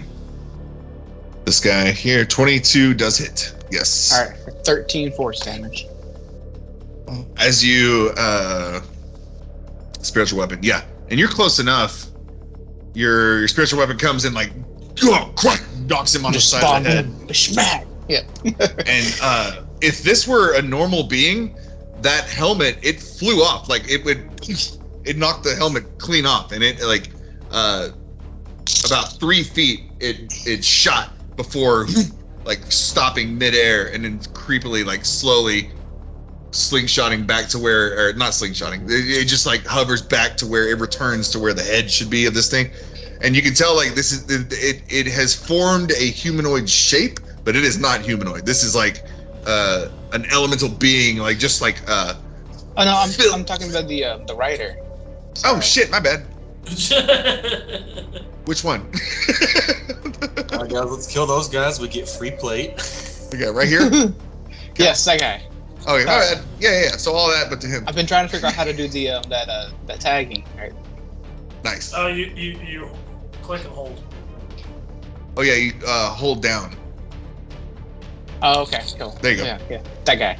And it shows whatever color your little name thing is. Yep. Does Okay. that. I don't like There's a that. 22 hit helm. 22 hits, yes. Okay, so it does 13 damage to this guy. Very nice. Spiritual Cool. weapon, yes. Your mace flies through the air. The Feathergale Knight. He hadn't turned around yet. Let's say he was just finished his travel and dropping the bag and everything. As he was turning around, all he's met with is a mace to the face from Cal. Very nice. Yep. Mace to the face. That sounds like a good metal band. Right. Okay. I'm gonna. And then I'm like just eyeballing this guy that just formed. Oops. Let me go back to Cal. There we go. Nice. All right. Null. My turn, you say. Okay. So I grabbed a spear back over here. I'm assuming the spear is a metal tip of some kind. Yes. I would like to cast heat metal on the tip of the spear. Nice. And I would like to throw it at the bird. Nice. Which bird are you going for? The one you've been spitting at, or shooting? Yeah, the one I've been going at. Yeah. If you hit, we'll do like D4 fire damage. Sure. What am I doing? Just the dex? I'll do a dexterity thing again. Never mind. I 8. I mean, you want to try strength? Sure. Let's do strength. Nope. So the heat metal, badass. So as you heat the metal, you soar through the air, and it's like, it would have been awesome. It goes through the feathers, and let's say it takes out a couple, and they do fry. So now the knight smells that burnt hair smell. So, but not enough to do damage though. No. I think I don't have any good bonus actions I have to think with him. So I think I'm just going to stay where I'm at.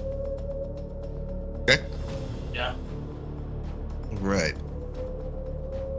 Mando is going to continue his assault. Well, first of all, he's going to hop out of this trench because he does not want to be attacked by whatever this golem thing is. So he'll hop up out, and actually, now that I think about it, no, remember you have a D4 you could have used on my hit dice kind of thing, or is that only for damage? Attack. So it could have been a 14. Okay. You could have gotten a 14. Maybe. That's if. Yeah. Because I have to hit it first and then. Whoa! Oh wait, you were aiming for the guy, right? The Feathergale Knight. The bird. No, he was aiming for this guy, but yeah. If you were, he's. But yeah. I don't think it still wouldn't have, even if you got 4, if you rolled a 4, it's still not enough. But for the bird, bird's got a different AC. Something now that would be interesting. More interesting than Gryke taking the vulture. Well, I was like, if I circle around this armored dude and then thunder wave him into the hole. Yes. Then we could have Null. Well, I guess their turn goes before our turn, because I was gonna say then Null could like cover him up with dirt. Nice. But they would go before we would. So instead of doing that, I will go. Let's see, 5, 10, 15, 20, 25, 30 feet this way. Still taking aim at this guy down here, and gonna be firing away at him first with the pistol. Down here. For 11 to hit. I'm assuming that misses. 11 misses. And then the Eldritch Cannon for a natural 20. Jesus. Woo! Bam! Woo! Yeah! So it's 18 force damage on the rider. No, that completely, that does it for him. So the force ballista completely, it doesn't just knock him off, it breaks every bone in his body as he goes through. So this thing, what was the first sentence? So the blaster missed. Yeah. Missed. Let's say the blaster he just dodged. He's like ha ha ha, and then you follow it up with that the force ballista and the shockwave of this thing. It kills him before he even knows it. Like the shockwave passes and he's like, oh, and he just convulses and like H bone just like scatters on him, and now he's just like foaming at the mouth, just kind of lifeless on top of the bird. The bird's still flapping in the air. Okay. Hopefully the He's bird dead. still thinks its rider is controlling it, so it'll continue to flap there. He did. But yeah, that is as much as I'm able to do this turn. So I'll play my turn there. Nice. Feathergale Knight. So the one remaining Feathergale Knight is so. Well, I see you've met your doom. Then you prepare to take on two of our Air Elemental Myrmidons. Myrmidons. You will soon. You will feel the suffering that you deserve. And he'll flap back. 1, 2, 3, 4, 5, 6, 7, 8, 9, 10. He'll stay there. It's 50 feet, whatever. So he's 60 feet up, and now he's like 50 feet over. So he's kind of like the general on the battlefield, like kind of sitting back, relaxing, and watching the chaos. Okay. And he's gonna stay there. The other vulture doesn't know what to do, so he's just kind of flap around with this dead guy on him. Obviously, it would regroup with the leader's vulture, because that's obviously the leader of the vultures too. If someone told him, There's my mace. okay, My spiritual Nice. weapon's still there. nice. And then that, Gryke's in control of the other one, so. All right, Yeah. Gryke. Oh, perfect, because it's Gryke's turn. Yes.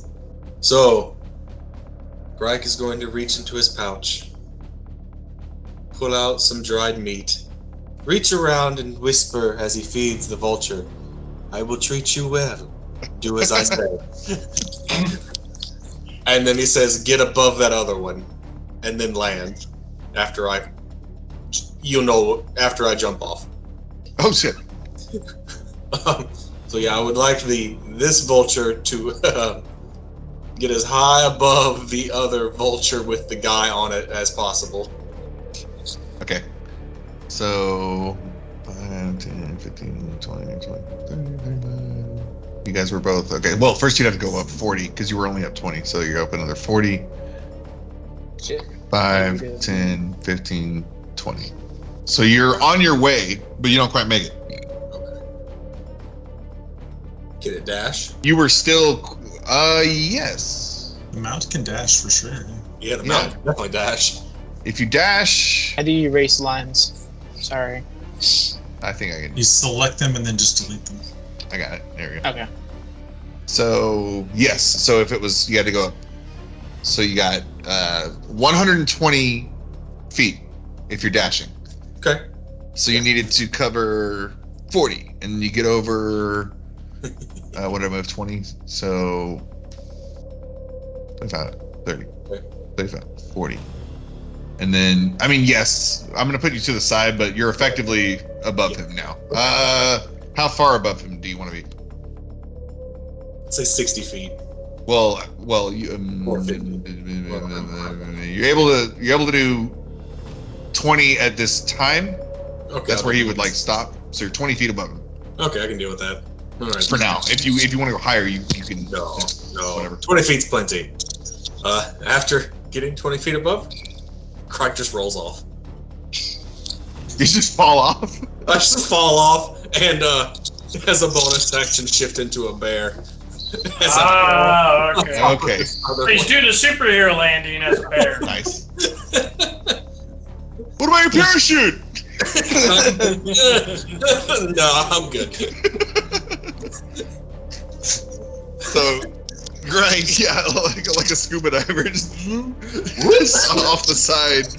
All right, and falling down. Yeah, the bear headdress comes down. And you guys see Gryke triple in size, quadruple in size. Is this? Whoa! Now he's brown bear Gryke falling through the air. Let me get Brownback right. And I believe I fall at 60 feet.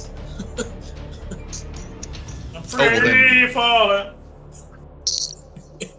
So, And I'm free. Yeah. so I would definitely land on the others. I mean, for sure. Yes. So we'll just Body slam the thing in midair. It's a lot going on. The bear fly swatter. So that's it for the turn, but I guess next thing that happens is, well, so when it comes back to his initiative, I guess you'll be on.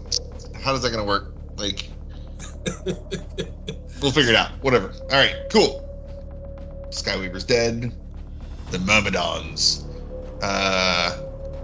Oh yeah, these otherworldly, lifeless entities.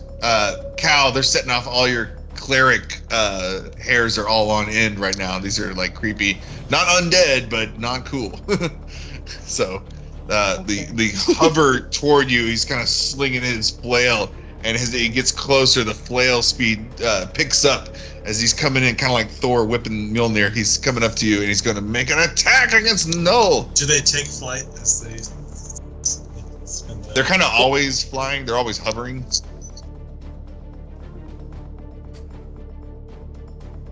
Yeah, 30 feet hover. Kind of like a, what's it called? Oh, sorry, the Beholders. There we go. The what? A holder. They hover. That's their thing. So yes, going to make a multi-attack against Cal. Bam! For 21 to hit the first attack. Damn! That is 10 damage from the bludgeoning from the flail. Okay. This thing comes in with the spikes on the end of this heavy ball. Get him, and he's gonna make a second attack. But that one misses probably 10 to hit, right? Oh, do I? Yeah, 10 misses. Yeah. Why does it say? Okay, we're good. We're good. So the second one comes down, yeah, and he just like whoom, it slams into the ground, and this thing, if it had eyes, it would be looking right at you. But oh god, there's 3 flail attacks. He makes another attack. Jesus. This one's 21. 21 hit. I'm assuming. Yeah. It's the same one. And then he makes another attack. Hey, Cal's dead. For 9 bludgeoning Hey, damage. stop! It's dead. So wham, miss, wham. The air elemental just looks, or yeah, it creepily stands over you. The second one saw Mando scurry away, and it's going to start hovering toward him. 5, 10, 15, yeah, 20, 25, 30. He's just hovering, and he can't quite make it. Is the other one, is it 5 feet? Is it right next to Cal? It's right now he's 10 Oh yeah, feet. he would be right there.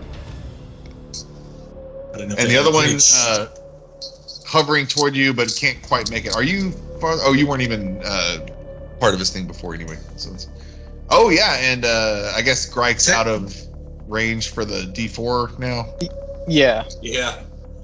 I mean, technically the air elemental thing can dash to get next to me. Yeah, but it's okay. That's okay. Okay.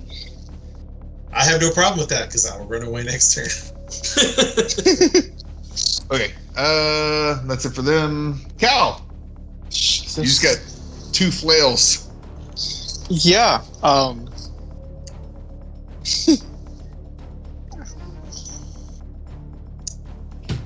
Cal is hurting right now. So if I move, would that be opportunity attack?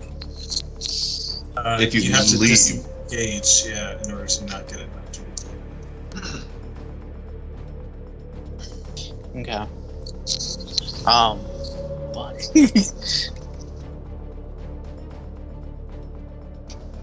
Let's see here.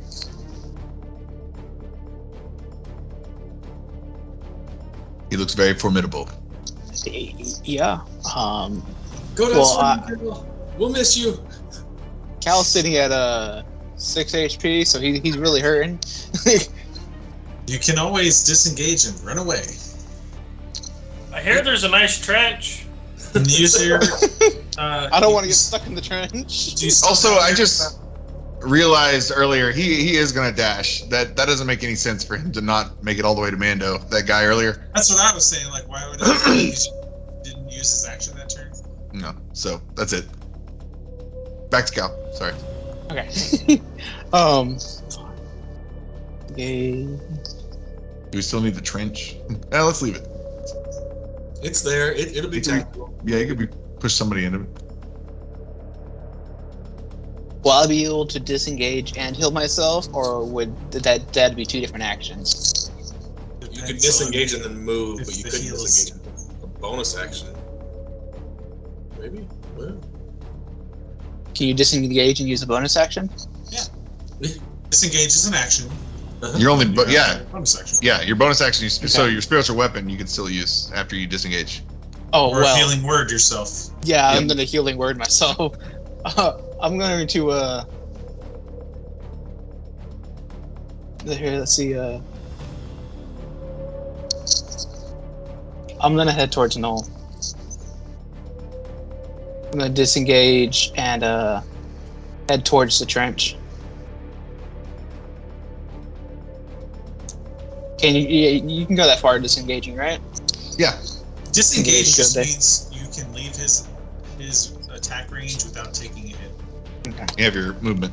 And then I'm going to cast my healing word on myself. 8. Nice. Okay. Good for healing word. Yeah. Cool. No. What do I do? I just ran up beside you. Hey, it's your turn. Tag, Tag, you're it. Here, right? okay, let's see. I still got the bird, but we killed the trainer person thing on there. I think what I'm going to do is see this guy here. Mhm. I'm going to run up, dash up towards this guy, and I'm going to do 2 different attacks. I will slam him with my scimitar and add a couple of different things to that. So my shock collar Yes. Here we go. allows me to, I think it's thunder damage. Yeah, it's thunder damage on the melee attacks, so I'll add that in for that. But I'm going to hit first with the scimitar. There's a 23 hit. 23 hits. And then there's that plus, I think it's what, 1d4? And then the extra damage on top of that, so that's 3 regular and 3 thunder damage. Okay. And go ahead. Go ahead. No, go ahead. Well, and then I was just going to roll for my flame blade as my second attack. Go ahead. Does a 11 hit. 11 misses. Okay, so he hits with the scimitar. So, as you slash your scimitar, you get an expert hit, and you can tell it's well. You do damage. It's kind of hard to tell because it's air. It's an air elemental, but when you slice through, and it does seem to wince just slightly, taken. But I don't know how to say this without spoiling. You see that maybe in the lightning that comes off. So it's fine. Lightning comes off or thunder, whichever one you want to use. Very frightening. Yes. The it hits. So does your scimitar, but like it doesn't seem to be as effective as as the same moves have been on other things. There we go. That's how you say that. Okay. Okay. That works. That's all I can do. I moved and tried to attack twice. Beefy boys. Okay, Mando. Mando is being accosted by this dude in front of him right now, so he is going to...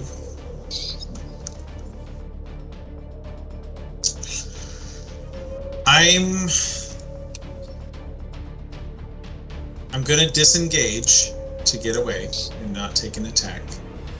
Run away. Well, I mean, I got a little health. I'll not disengage so I can potentially fire at him again. So I'm just gonna run and potentially take the hit. Okay. So I'm running down the hill. I mean, yeah, he's gonna take the opportunity attack. So, but not multi-attack, right? He only hits once. You only get the one swing. Yeah. So, And you're going Before down you're- lower. as you turn your heel to start jetting away, this thing, you can tell like he was kind of doing this. He was doing the same creepy walk-up intimidation as the other one did to Cal. So he was doing the twirly thing, the Mjolnir spin, and he just hadn't. He wasn't able to do anything because he didn't have any. You know, he used the ball's movement or whatever. So, in a stroke of luck, you leave his. So he's been building up this whole time. You leave his distance, and he's going to slam down with his flail. Please work. He's like, oh fuck! God damn it! Shit, motherfucker! Come on. Okay. Well, never mind. That would have been cool. Would have been cool. So he does that, but it just thuds into the ground. well, but here you go. So as he was whipping, you toward the end, right before he struck Mando, you noticed some sparks flying off of this thing. But as it slams into the ground, nothing else happens. Some more electrical sparks come off of it, but nothing happens. You're able to escape. So my way of being able to escape is as I was like coming down swinging, I run or I do a side lunge down the hill, which takes me farther than I thought. So I'm 10 feet away. But as I do that, I come up with the rifle on my back and boom, shoot, attempting to force ballista his ass. Think again. Boom. For 21 to hit 21 hits. and 9 force damage, pushing him back 5 feet. Let's see the forces within that one. And then, so I shoot him, and then I kick my feet up and like just kind of like keep rolling and back to my feet. And while that's happening, I kind of turn and shoot the follow up blaster pistol shot for 10 fire damage. Woo! Yes. Oh. That's the most fire damage we've seen. Big numbers. Yes. Finally, some big numbers. Okay. So, I mean, not that Null would be paying attention, but these. So, Excuse me? Mando, these attacks seem to be working like your other attacks have been working. They don't seem he is susceptible. This being is taking these hits, and he does seem to be responding. And you notice there are now blemishes and even damage to the armor. So Does it it seems look like my attacks did the full force of damage? yes, Okay. both the force and the fire were Well, like did he take all damage? Does it look like Yes. he took all the damage? Okay. he took all the force damage, all the fire damage.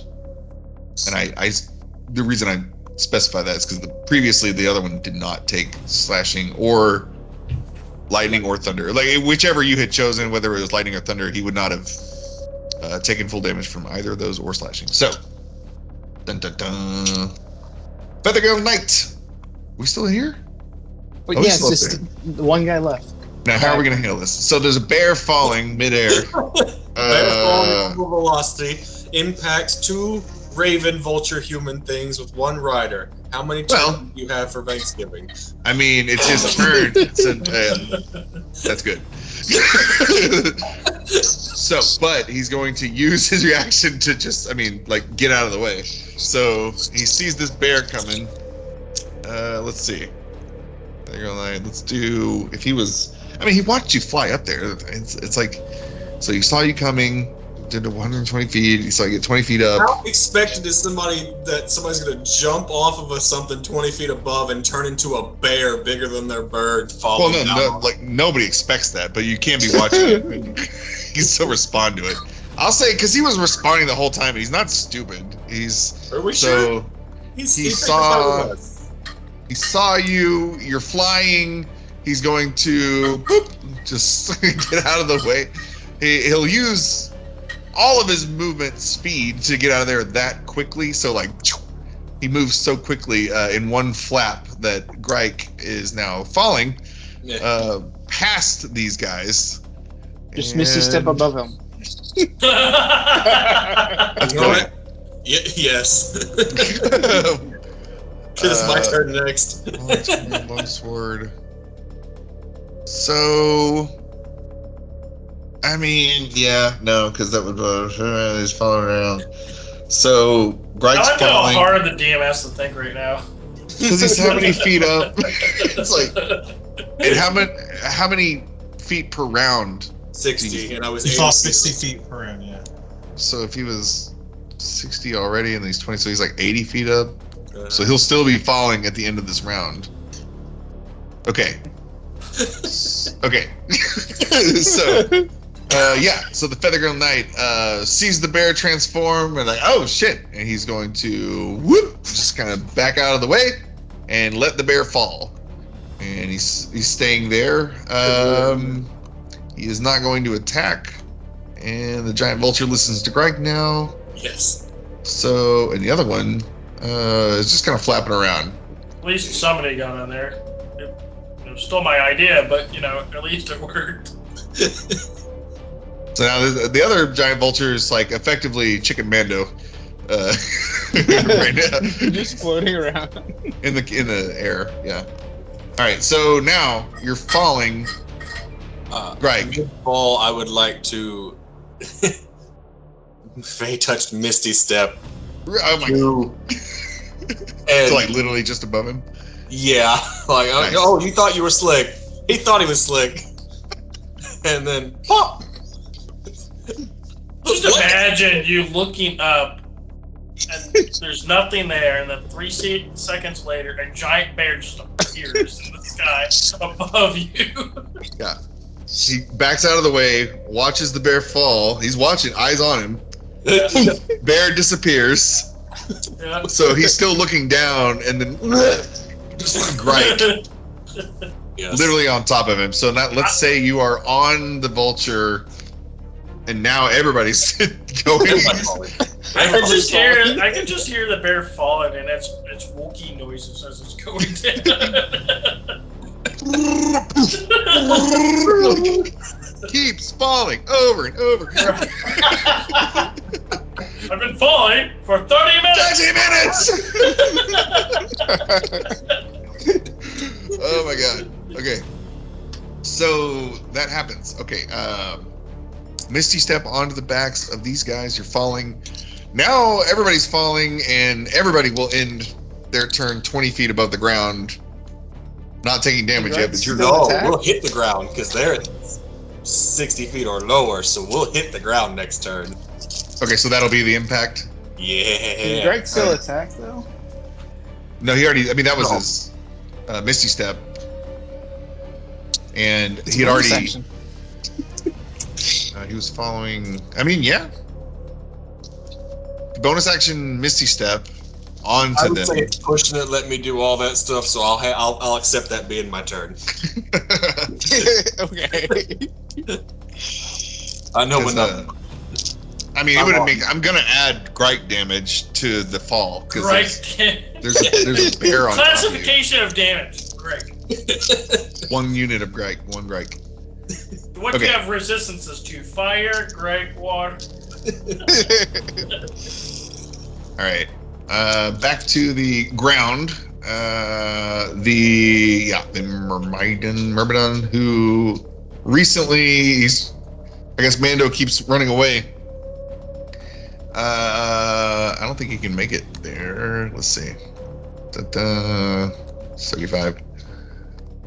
Well, we can't. All you gotta do is 30. get within 30 of me to hit. Yeah. All right, so Myrmidon, in kind of like a Jason way, or Michael Myers, always like they're always moving slow, but somehow they keep catching up. He hovers his way over there, and again, he just slammed his flail into the ground and missed. And as you're running away, the helmet cocks up and watches you, and he yanks the flail out of the ground, and he approaches you again, whipping it in the air slowly at first, and the closer he gets, it's going faster and faster and faster. And as he's doing that, you can see the electrical charge just start to build up, and he's going to come down with just a normal flail attack for 10 to hit. The first one slams, and Mando dodges out of the way. Second one comes down. Oops. For another 10? Okay. Yeah, that's what happens. Okay. Why do I get hit? Mando's armor. Yeah. So let's say the Mando first is one armor was. to the teeth. Yeah. He is. Yeah. So backhand, forehand. The third one comes down. This is really charged up now. It's a backhand, motherfucker. Okay. For 12 to hit. Okay. Nothing goddamn happens. So that one doesn't do anything. He flourishes a lot. So Right. thematically, he's coming in and he's like swinging to hit, and Mando's taking the butt of his rifle and hitting it one way, and then as he comes down on the second, Mando kind of does a spin, and it clanks off the shield on his back, and then finally Mando comes in, does a stops it, mid coming down before he throws it off to the side. Badass. The other Myrmidon is going to, he sees Null, he's just got slashed, but he kind of, he doesn't have ego, but he would be laughing. So he's going to attack Null. He creeps over just for effect. He's like, just to be creepy. He's hovering around you, and he seems comfortable in his space. He doesn't seem like urgent at all. He's going to make his first attack. Holy fuck. Okay, now it hits. Jesus Christ. So 26 to hit on the first flail. It comes down for 8 damage, bludgeoning. The second one, oh no! So let's say you put up your scimitar to block, but he just goes right through it, just wham, and the chain gets around your scimitar, and the ball hits. The second one comes down, boom, dirty 20 to hit. Assuming hits. Yep. Right. For 10 damage, 10 bludgeoning. This time. Oh god. Ouch. And then, oh god, here comes the third one. Or is that 3? Did I do 3? No, you've done 2 so far. Okay. Okay, the third one comes down. For 10? No, that was damage. Jesus Christ. For 24 to hit. Now I feel bad. I'm the one being hurt over here. I understand. Jesus. Ugh. Your dice ain't eat tonight. What's going on? All 3. Not as fun when Gryke's not getting hit.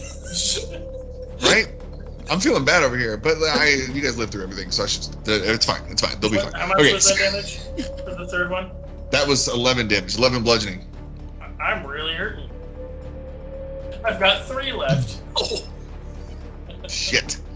Dang. So this lifeless body of armor and mist before you, it doesn't even grunt or groan or anything, or revel in the moment, or after a hit, a success. Just nothing. There's like absolutely no emotion coming from this. Just a literally death machine. Null has his mechanical proclivities, but this is like literally no soul. This brings up a question, and this is I guess I don't know if we solved it or asked this question before, but can I use mending to heal myself? I like it.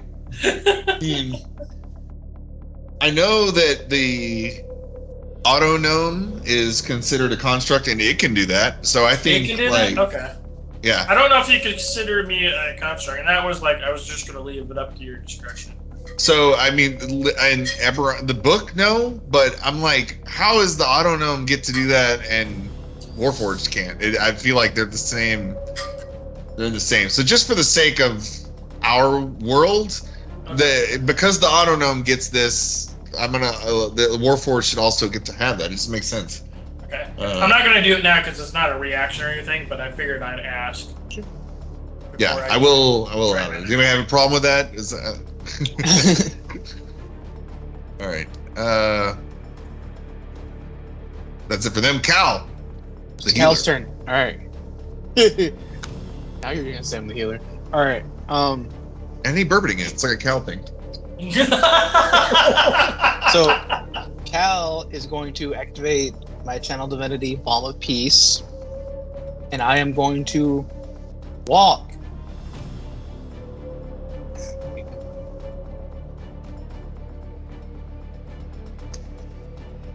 Also, Clayton, I don't So, know if you've seen the Discord there we go. posted. I'm posted walking an image by of the favorite. Null.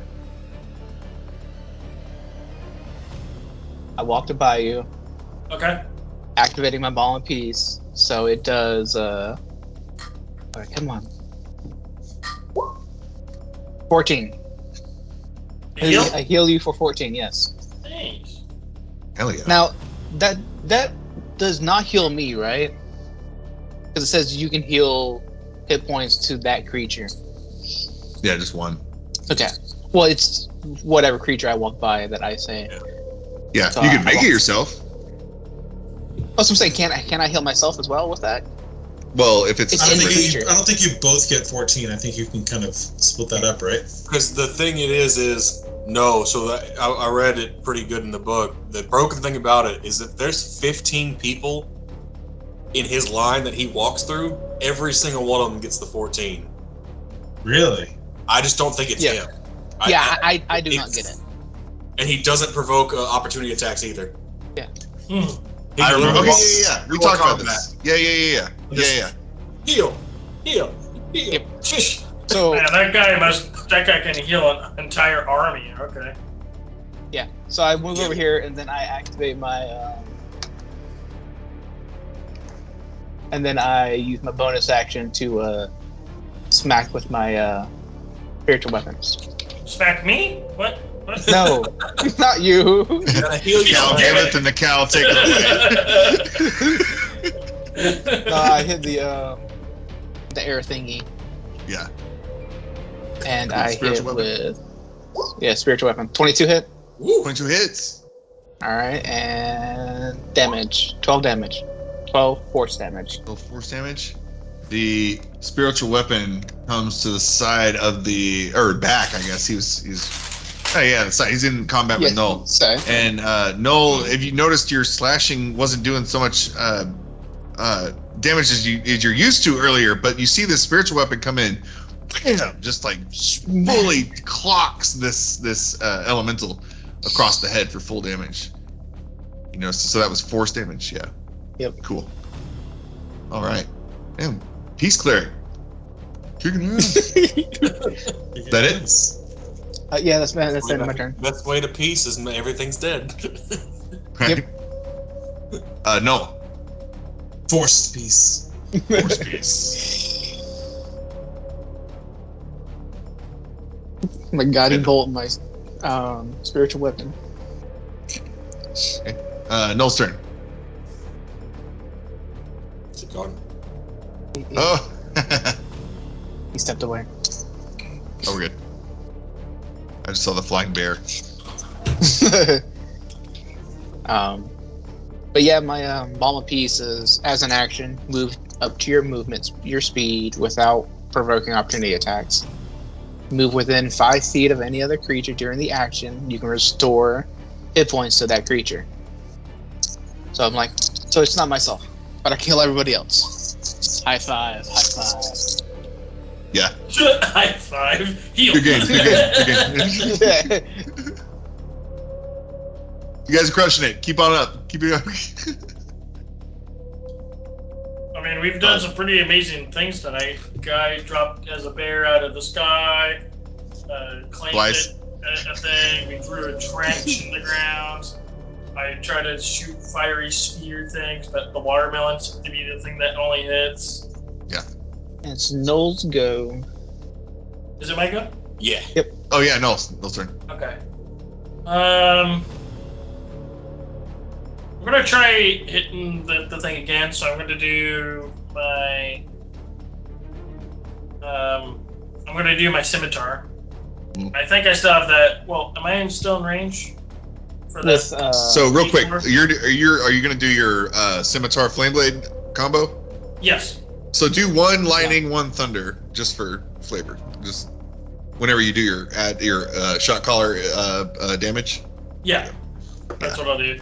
But No, you're just out of range. I'm just out of range. Okay. Yeah. So I don't get the 1d4. That works.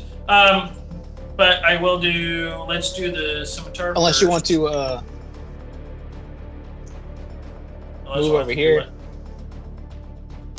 Move over towards my spiritual weapon is. Because you need to be 30 Within feet. 5 feet? No, Yeah. He's only within 30 no, 30. No, it'd be way over here. Never mind. Yeah. No. Yeah, and I wouldn't need to, 30 and I wouldn't be able to get my attacks off. So I'll just attack it first, and then we'll go from there. So, scimitar to hit. Nope. Let's do flame blade to hit. Nope. I don't get anything. God damn it! Dang. So I try and fail on the miss there. You're just gonna stand there. I'm gonna stare this thing down. It's okay. I'll walk by you again and heal you if you're alive. Well, because my idea was like this thing's made of air and flame consumes air, right? So it's like, can I wave the flame blade around into it, dissipate it? But I like that. I can't seem to get a hit off. So There's so much air around it. It's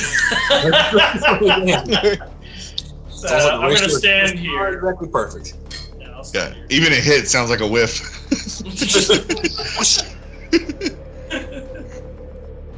I just keep hitting thin air. All right, Mando. What's Mando gonna do? is Gryke about to be on the ground? Or has he hit already? I imagine the next initiative turn order, the bat will be hitting the ground with Gryke on top of it. Yes. Right. Yeah, after your turn, they're hitting the ground. Oh, We're gonna for some see. reason I'm looking at your Gryke token and not the bear. I'm like, I'm right next to him. You didn't see anything.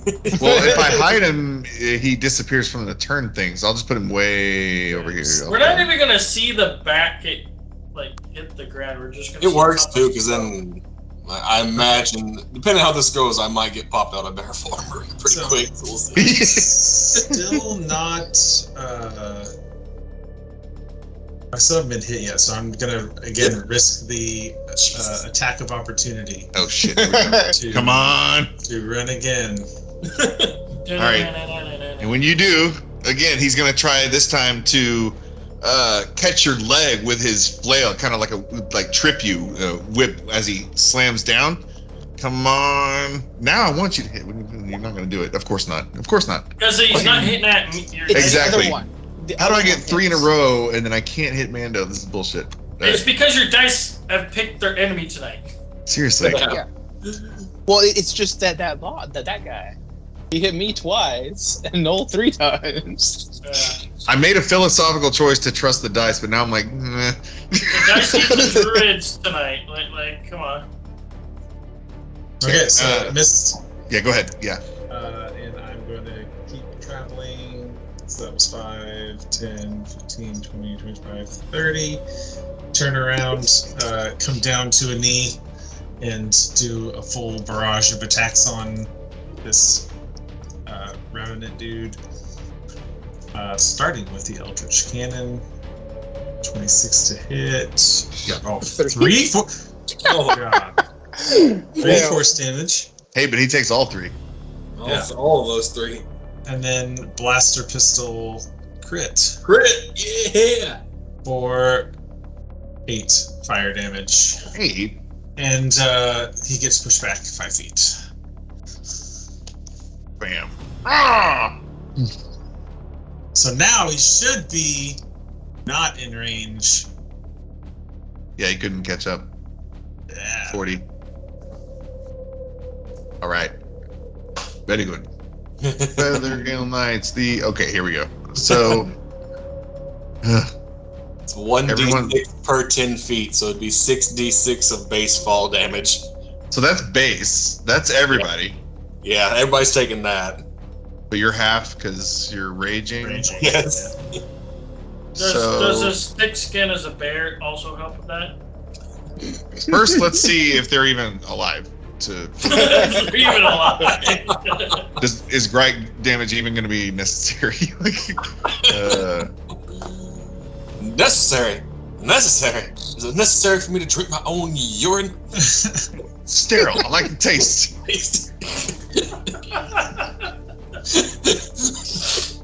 I can't do advanced dice roller. Here we go. No, 6 of them. Oh, here we go. 6. We'll just times that by 6. Ooh. 60, 20. That'll work. No, 66. Yeah, 60, 20 is the damage. 66 plus 0. Wow. Is that, how do you roll? Do you roll everybody gets that damage, or that's just one thing takes that damage? It's up to you. It's up to you. All right. Well, Let's the say bird's everybody out. takes 11, but then Okay. there's Gryke damage. So bad guys take 11. What are you doing? Get out of here. And for some reason, oh, there it is. So the knight and giant vulture, before the Gryke sandwich happens, they hitting the ground causes 11 force damage, but then Gryke. So let's see. That's I mean, gravity versus Gryke. Like, which one would be more? Let's do the same. What Right? falls faster, a feather or a bear? Feather bear, A raging bear. owl bear. An owl bear.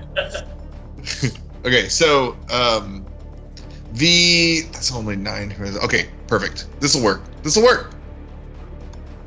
Yeah, see, perfect. So Gryke Hell. does triple the damage that gravity did. Please tell me this kills them. It just pops them. Jesus Christ! Yeah, like popcorn. So the fall itself.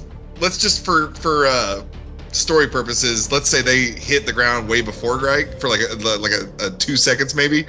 They hit the ground. They're like, oh no! Wham! They're like, oh, we survived. Oh, thank God! And then just completely annihilated. All you see is feathers, just like a pillow fight. It just exploded. Did the bear cast meteor as it fell through? It did. Yeah. Yes. Bear Scout swarm. The bear looks oddly enough rather unharmed. Yeah, no, what? You took 5 damage. Do you just like come at the ground and just bounce off of it? Just Oh my So yeah, that's wild, man. So the fall happened. Flew up there, flew. You didn't just break his game. You broke his mind. That's awesome. Perfect. So Gryke's on the ground now, and I guess your vulture, Brown Bear Gryke's vulture, is still hovering up there, 60 feet. And now it's my turn. And now Gryke. And so Craig is going to run 40 feet. After Well, hold hitting on. the ground. Remember, you got to use 10 feet on those. So like, To stand up, you got 10 feet. well, that and there's the gradations here, right? Because it's like from here to here wouldn't. I'm sorry. Let me see. From here to here wouldn't be really 10 feet. It would be 10 plus 10 because you're going up 10, right? Or does that count? And then another 10 feet. Like we Well, didn't do. if you're running up a hill, it's just straight movement speed. Uh-huh. You're not like Okay. running in. I was imagining. Well, no, it's not terraced because it's smooth. Mhm. So it'd be You don't have to like climb, and then run 5 feet, and then climb, and then run 5 feet, and then climb. Yeah, it's so okay, cool. As you were. So you're attacking this guy? Yeah. The bear, after falling from the stratosphere, his ass smoldering a little bit from the smoke of the impact, run. How big is this crater? Do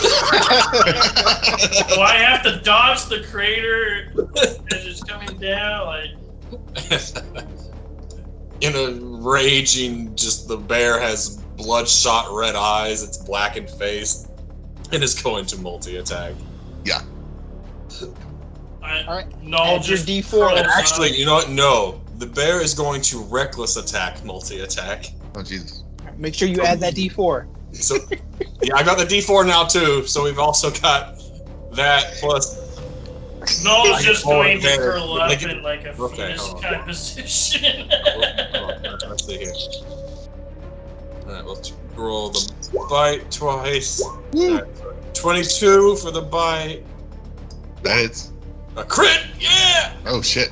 So the bite will do 8 plus 10. So the bite does 12. And the claws that critted get to do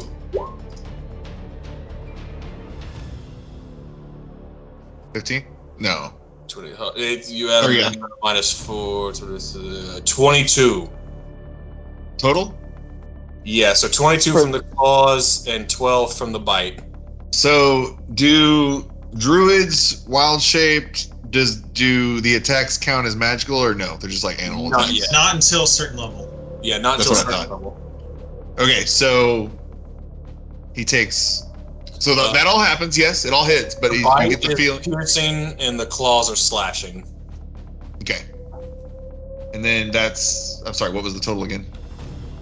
Total is going to be 22 plus 12, so total would be 34. 34. 34? Okay. Yeah. Again, you see Null. You're like fixed on this. You see Null's been like in battle with this several rounds. He's noticed that his slashing is not doing as effective as it normally is, but he has seen the force damage of the spiritual weapon seem to be quite effective. But again, the bear, even with it, like a mighty bear, and these, even with critting, he's coming down, and he is getting hurt. You guys are making progress, but it seems like these attacks aren't as effective. I have a question on that. Yes. Well, okay, I guess this is more of a dumb question. So, is this considered this is an elemental, right? An air elemental? Yes. So it's Probably. made out of, oh, okay, see, this is, alright. My question's bad. I was gonna be like, can I just use absorb elements on it?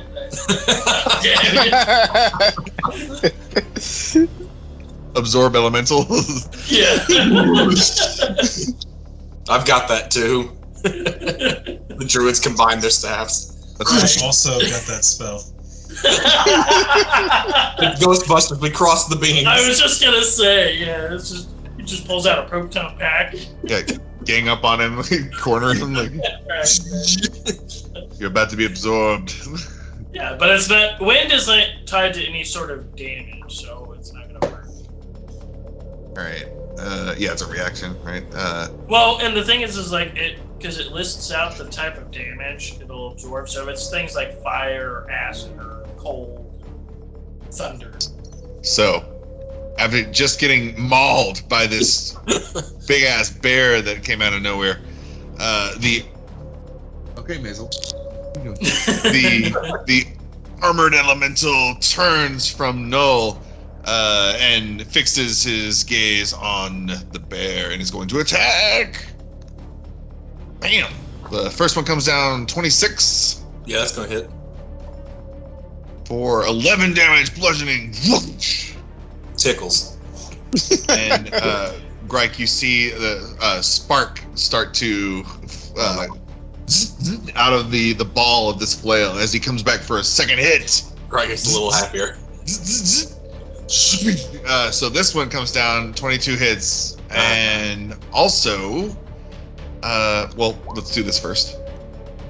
As the flail comes down, the spikes on it pierce Gryke's skin, but I know it still counts bludgeoning damage, but still, wham! Right there. Let's say in your chest, like shoulder area, Gryke, as you're like maybe getting ready to attack, you take it right there. But as it sinks in, like the point of the spike on the ball, that's what does the damage. But as it makes contact,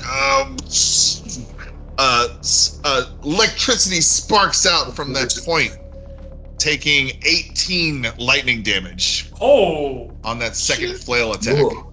In addition Thor to has entered the chat. That's what you've been trying to do for me for the last 2 rounds. Yes. Yes. Gryke spits out some blood, just like, yes. I've been training. So that second More! comes down with Harder, daddy. electricity. Fuck yeah.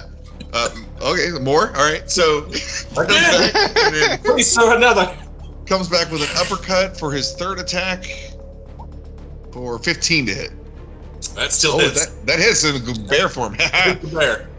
For 9 bludgeoning. Oh, Grab after it right. lightning, Smashed. after the lightning, Gryke doesn't even feel that and kind of frowns. But the bear's not looking too hot.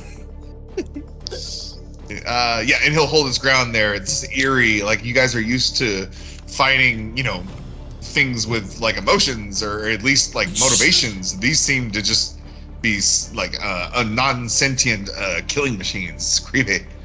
All right, the other one, Mando, keeps running away. So Armor nice and shiny. this one, let's see. Is he fed up with that? Battle tactics. Here we go. This other one, kind of giving up on chasing that guy. He can't outrun him. He's going to float over here into battle and. Float. Okay. I mean, goes whole 60 feet. Yeah. All right. He's going to dash. He's going to float very fast over here. Bam. Into battle to join his friend. Okay. And that's it. He can't do anything. Cal! Okay, so Cal realizes that this bear has gotten hit, his other friends have gotten hit, but he's doing damage to this guy. So Cal is going to cast Guiding Bolt Nice. on okay, I'm on wrong thing. This guy. Okay. Guiding Bolts. Oh, No. natty one. Okay. So And that Cal, doesn't- you keeping up with all your spell slots? I don't see anything on D&D Beyond. Yeah, I'm keeping it up. Okay. I have one So- more first level and one more second level. Okay. And then, well, that failed, so I'm gonna smack him with a spiritual weapon. Ooh, guiding bolt fell. Oh no. Yeah, I got an 8. It sucks. I hate it when you lose a spell slot and it misses. Yep. 22 to hit, spiritual weapon. Oh yeah, 22 hits. Bam. Ooh, 10. 10 force damage. Full 10. Your spiritual weapon seems to be super effective. He takes it, and it unlike before, the scimitar, the claw attacks, he takes damage each time, but it's kind of like he's brushing it off. And then every now and then that spiritual weapon will just boom, like really shake his concentration. Seems to be effective. Very good. Better for Cal. Yep, that's my turn. No. Okay. So as a free action on Noel's turn, because obviously during downtime, Gryke taught everybody in the party little bits of bear speak so he can communicate in bear form to an extent. Obviously, that's Yeah, we covered. We're gonna do like basic sign language. The bear doing sign language. BSL. and says, our bird friend, his name's Tweety. Call him. Sweet tea!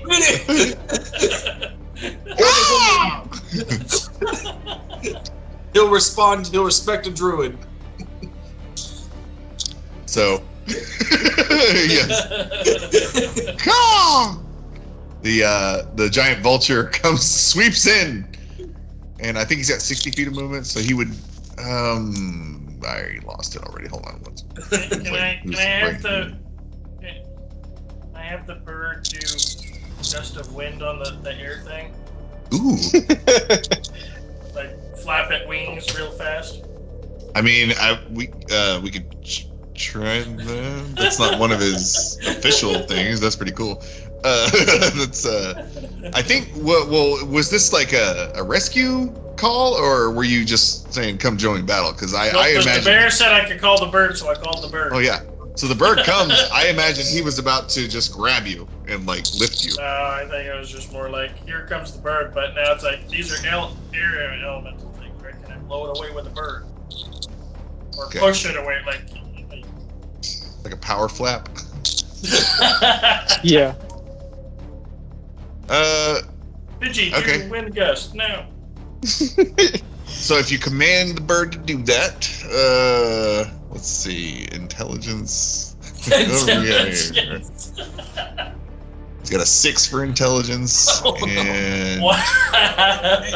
Not terrible. Could be worse. could be chicken. I would That's right. What's your intelligence from? Chicken to flying bird? I mean, so he was like flap. All he hears is like flap, right? You use your blow, and it's like okay. Flap hard, yeah. So he's just already doing that. He doesn't quite understand. I mean, like mechanically, it's not an ability. I would allow for like a gust, like the gust cantrip. Is that a cantrip, right? I don't. No, I'd have to look it up. Like a gust of wind. Gust is definitely a cantrip. It's one of the 4 elemental cantrips. Yeah. Okay. So yeah, I feel like he should be able to do that. Yeah. So the bird comes down, and he's going to effectively cast gust with these giant. We'll say his wings go out even, maybe 15, 20 feet when he's fully extended. So. Giant vulture flapping at them. Yeah. Let's do. Air Myrmidon makes a strength saving throw. Roll 18. And. Get a +0. What would that be? 18. 18 plus 0? 18? No. Sorry. I know. No. I meant what would that be as in what happens? Oh, nothing. So nothing happens. He just holds its form. So you did. I'm like Pidgeotto. Use Kazate.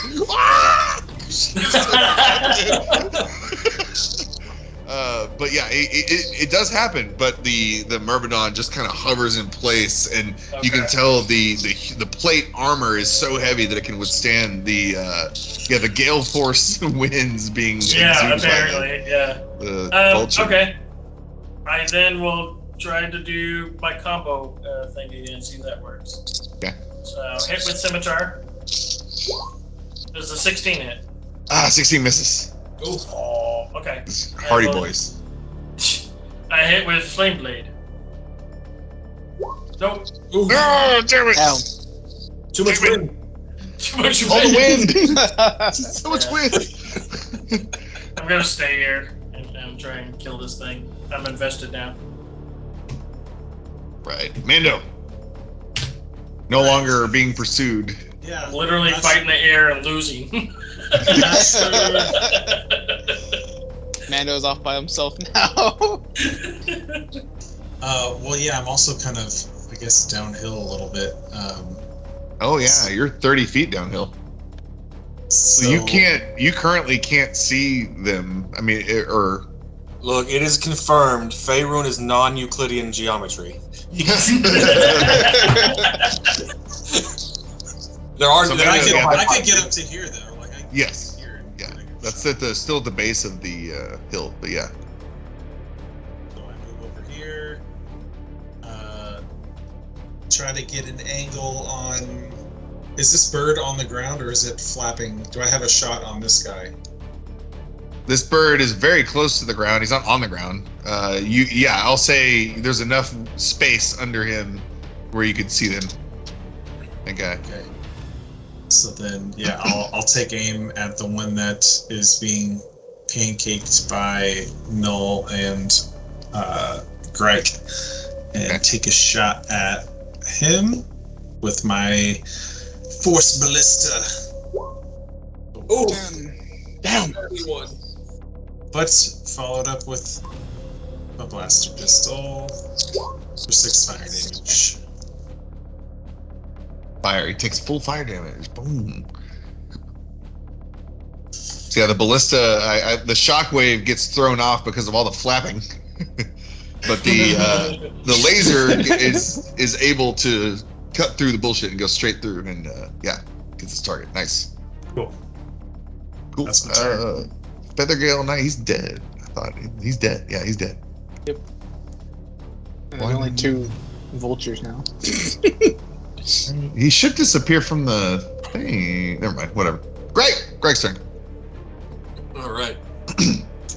Oh yeah, I forgot there's other vultures over here. He's just flying. Or he's just gonna fly away. He just flied away. Okay. He flies away. He's got a dead Feathergale Knight on him. He's just gonna go home. Okay. I think we're going to reckless attack again with my multi-attack.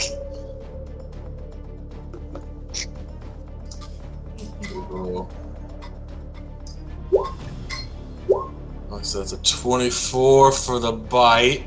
24 hits, yeah. And a 24 for the claws. Yes. Nice. All And right. 31. So we're gonna go. Or wait. So that's 11 plus 13. So 11 damage from the bite and 13 from the claws. So 24, so 12. nice. Yeah, both those. They are hitting again. You're doing awesome, but like, this thing's just so sturdy. You get the feeling like literally you're just hitting air. Yeah, no, like air, but the plate armor. It's like if it's not even like someone's wearing plate armor and you're fighting a person. It's like you're walking up to a pile of metal and just trying to like hit it with normal attack, like without any blacksmithing tools, and trying to destroy it that way. It's like so hard. It's fucking like it seems impossible. Like you're fighting uphill battle here. And it doesn't help that like there's like these soulless beings. There's like you're getting no feedback whatsoever from these things. So yeah, you're not even sure. Like, do I hate you? Do I what? Right. All right. Yeah. So Gryke, stand there. Yeah. In the mix goes to. Okay. So right back at you. The one coming up from behind is going to close the gap and start wailing on the bear. Wham! 13, I think, may hit? Does 13 hit? Damn it. Hits. Squishy bear. Squishy bear. 13, let's do, I'll do all survived a drop from the sky. I'll do all the hits first. That's typically what I do when it's got multi-attack. When I'm running monsters, I'll roll all the hits and stuff and then narrate. Yeah, he just kept getting better though. So 13, 17, 26. Woo! But he moves over here and starts hitting. 2, 3. Perfect. Okay, cool. So for that would be 19 bludgeoning or half for Rage Bear. Okay, so yeah, the bear drops and Gryke's Gryke's back. total form. And return of Gryke. Yeah. But I'll keep the bear on hand. I've learned my lesson. All right. So yes, thematically the third one bring you out of it. So like wham, wham, and then when he comes up with that third one, it's an uppercut, and he's like, ooh, and it hits the bottom of the bear's jaw so hard that the head of the bear like boom comes separate from Gryke's head, and it turns back into like the headdress thing it was, and Gryke's sitting there like, what the fuck? Whoa, hold on. I literally hit my head off. Yeah. I'm not supposed to be turtle right now. Okay. Yes, and the other one, who's in the middle, also, let's see, he hit Gryke before. Now he's got this bird. So he is being flapped at by this bird. He is going to start just kind of do what's that cantrip? The blade the flourish, or not the flourish, not that. Fury? Yeah, is that it? The storm of swords with the. I never take it. It's like a bad cantrip, but it's a. Anyway. Green blade? No.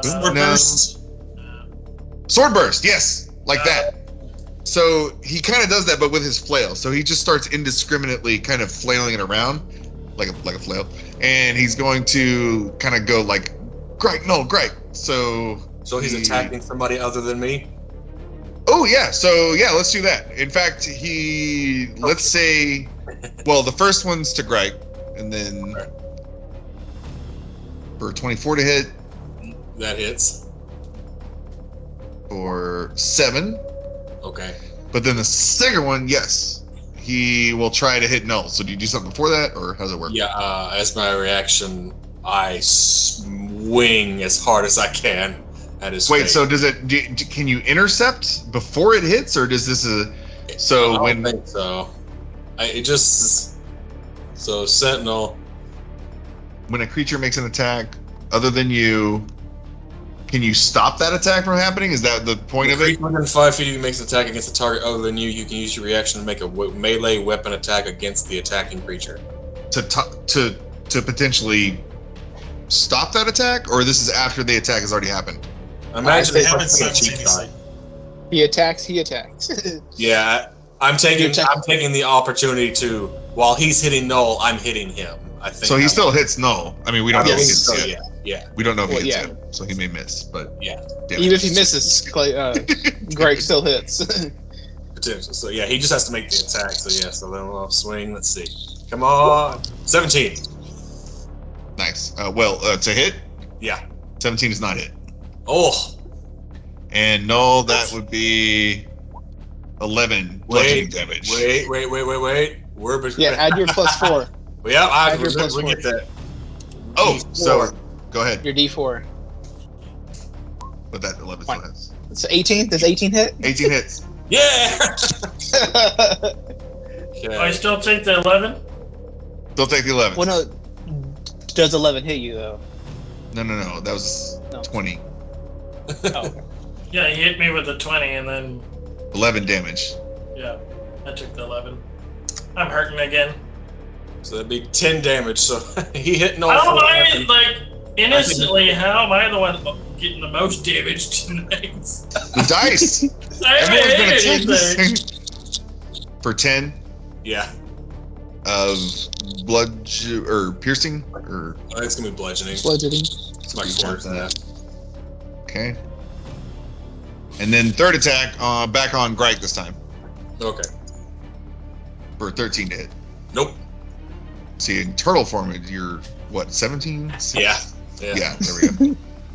But the bear's 12? 11. 11. There we go. All right, so yes, in his burst, his flail around, he gets a solid hit on Gryke, solid hit on Null, and then whiffs that third one. But yeah, these dice hate Null tonight. It's not good. All right, that's it for. Doesn't hit. Oh, hits. Cal. Chaos. Cal is going to use my Channel Divinity Ball and Peace and walk right between everybody. Walk right between Nice. everybody. So I can heal these guys. Not provoking any opportunity attacks because he's special. Yep. Special. End up So over special. here. Nice. And I'm healing both of y'all for Whoa! Damn. Damn. Cool. And then I am going to use my I don't feel so bad. spiritual weapon to smack this guy again. See? Trust the dice. Trust Does the a dice. 15 hit? No. 15 misses. I'm just getting 15 smashed misses? Oh, around. damn. Alright. That was my. Getting healed and damaged so much, I got whiplash.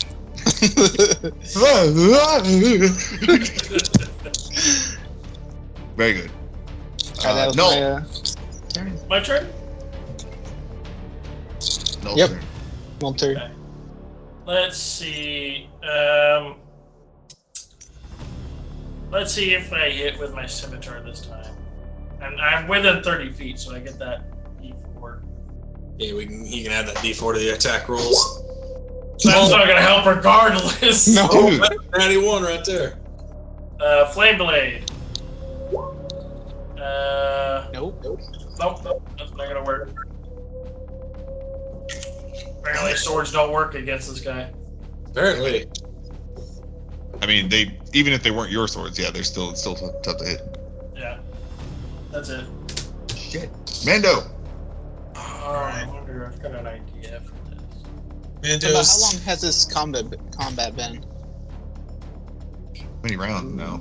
Probably a minute just now. No, we haven't been. Yeah, this is like round 6 or so. Yeah, this would be round Several 6. rounds. Okay. So we're around 5 or 6 at least. Okay. I'm just wondering. Spiritual weapon is 1 minute, so I'm just trying to keep track of that. Yeah, still got some time. So I'm getting to the top of the hill now, so I can see everything perfectly. Still just gonna try and focus fire on this this one that's sandwiched. But gosh, I wish there was like more that I could do right now, but I'm just all my spells are utility. So Would you like to fashion a fan to blow this area away? 19 to hit, So I started blasting. 19 hits. 15 for Ooh. stage. Bam! Wow. Following up with the blaster. There we so go. 25 to hit for Oh. 4 fire damage. 4 fire. Fire damage. Taking full damage, this Myrmidon. For the first time in the battle, you see not only this thing like stagger a little bit, but a piece of its armor falls off to the floor and like thud against the ground, like it's heavy. As And it I will not blast it 5 feet back because I don't want to put it in melee range of Cal. and you can see, protect the priest. This thing, it like struggles to, it's hovering, but like it struggles to maintain its footing, whatever. And it's sitting there, but it is like, what would the term be? It's gassed. The air elemental can't It's breathe. gassed. It's What past does air- gassed. If it's an air elemental, it's just made out of oxygen, right? So if it breathes, does it breathe itself? I don't think it breathes. Yeah, it doesn't breathe. Doesn't need to. It breathes you, bro. That is. It gets That is my breathed. turn. You breathe it. Yeah. They're made from exhaled hookah containment from the hookah dimension. But yeah, taking full damage, that thing's not looking great. The one That's sandwiched. They're dead. Gryke. Okay. As Gryke is getting ready to hit this thing with his staff again, first he pauses, looks up at his darling Tweety and says, "Tweety, grab the other one and fly up with it." Oh, nice. Okay, What do you mean by other one? The one we're not surrounding. like this one. Oh. Yeah, Like this. I got you. So Tweety, who has just attempted his gust attack, is going to. Let's see, what would he have to do? I'll do a strength saving throw from this guy versus a vulture with I'll do with advantage because he doesn't know what's coming. I want to do 2 of those. Perfect. Both of them. Oh wow. Okay. Cool. So The giant vulture comes down, and those talons, like earlier, the same talon from before Gryke, the claw comes down, and with just one claw, pretty easily actually, the bird swoops down and grabs the air elemental in the armor, and you can see him struggle for not even that long, like a split second, and then immediately lift it up in the air against his will. Yes. As the bird now has what is it, grappled, or he has him taloned. Yes. And taloned. Straight up, Sweeney. His talon. Your Exactly. full movement up. So he'll do that. Well, I mean, he's not gonna fall, but yeah, if you say that, yes, he will go straight up. Yes. Perfect. Full movement, 60 feet. So yeah, 60 feet. They're up 60 feet now. Yeah. Sweet. But keep in mind, these things have been hovering, so. But yes, he is 60 feet up in the air. That's okay. Cool. So it's midnight, but like, how are we feeling? What do you guys? It's Good. Keep going. Keep going. All right. Yeah, let's try to wrap this up. I'm down. All right, Gryke. That was your. Combat out, yeah. Was that your whole thing, or? I would imagine it was his turn. Yeah, he gets his own turn, and I'm not doing a separate initiative. So yeah, go ahead. I just assumed he goes on the 10, so that, like, right before me anyway, so that kind of works out. But yeah, no, Gryke is going to. What is Gryke's going to hit reckless attack with his staff. 2 hits, so we're going to go. Advantage. Come on. No, 19 hits.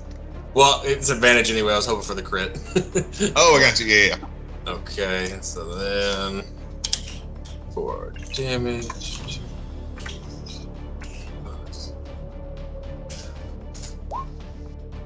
12 damage.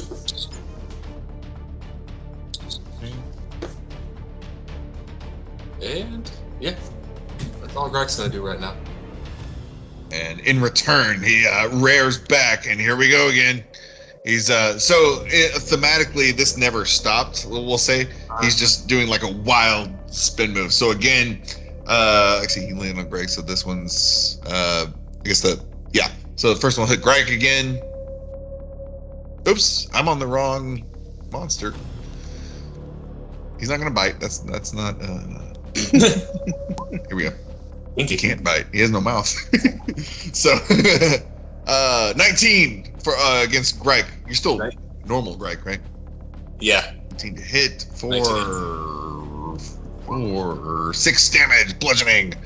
Oof. And then the second one comes around, gonna hit. Whack Null for 16 to hit. Do I miss? Hit him. No. That's my reaction. Shit. Oh, there we go. Okay. But it still hits. Yeah, it's still gonna hit Null. That's It's gonna hit me. Hey, but he got a 1, so 5 damage there. I'm cheering for low roll. That one. He feels bad now. Gryke with his magical staff comes in and heroically misses. Okay, that's that guy. The one being brought unto the sky is actually going to attack the bird. How dare he attack me? It is 27 definitely hits for 7 damage. So as the bird's carrying him up, following your orders, it is going to suffer these blows. One more attack for 10 misses, I think. 10 hits. Damn it! Come on, bird. Go for the guy from 12 the air. damage. Oh god. Oh no, Tweety. So 2 hits, and then he comes in for his 3rd hit. No. Oh, dirty 20 hits. Oh no. Oh, fuck. So, unfortunately, so the giant vulture soars toward the sky and at full speed with carrying this armor, this suit of armor, but as it's reaching the end of its ascension, It gets whacked once, twice. Oh God! And now already bloodied. Before it even knows, like, can react, it gets hit with a third flail attack and just knocks it unconscious, and it's like now lifeless in the air, falling down. And you notice that the air elemental, as the bird starts falling, the air elemental just kind of stays where he is, and he looks down at you guys and just very slowly starts hovering back down. They're not very slowly, just like relatively slowly compared to a fall. Starts moving toward you guys from where he is, and then the bird unfortunately falls to his death. Poor Tweety, or her death, Tweety. So. Well, you would assume the bird would fall on top of it, and that's okay. No. What? It fell and he stayed. Yeah, he was hovering. He hovers. He doesn't fall. So, okay, but now he is 30 feet above you guys, making his way toward you. Right? Yeah. Okay. In the air. Cal! Alright, so I was looking at it, and my Balm of Peace is my channel divinity, and I can only use it once between short rests. And I did it twice, so I didn't realize it because it's at the very bottom of the. Well, now we know. Screen.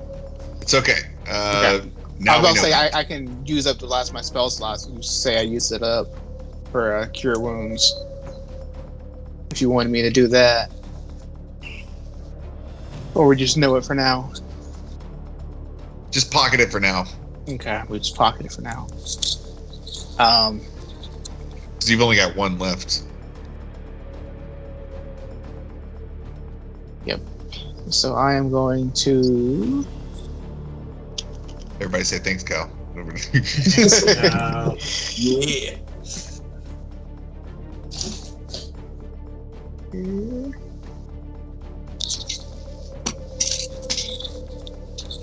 Well, fire's been hurting it, so I'm going to use a.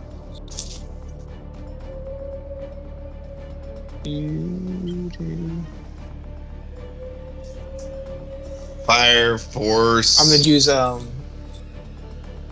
Sacred Flame at Yeah. this guy here. It is a Save? Or there we go. Yeah, it's a save. It's a dexterity save. 15. damn it. 22. Oh, so it saves. Okay. I was about to say, how does air not successful on dexterity? Alright, and then I'm going to hit with my spiritual weapon. Spiritual weapon. Nice. 25 hit, Woo! Hell yeah. and it does 7 damage. 7 force. Shit. So Cal, another what's the whatever the hip cover part of the armor, the part that like hangs down and covers your hip area. So he's already lost like the shoulder part, and now as soon as that spiritual weapon hits him, another chunk of his armor falls to the ground, thud against the ground. Now there's like his armor's not looking good. When these guys started, their armor was like immaculate, almost like it was fresh from the forge, polished. But now this guy's looking like very beat up, very singed and dinged, and he is not looking great. Very close to, not existing. That it for Cal? Yes. No. All right. Come on, no. I've noticed that fire seems to be doing the hurt, but for some reason my flame blade isn't making contact. So I'm going to try and improvise.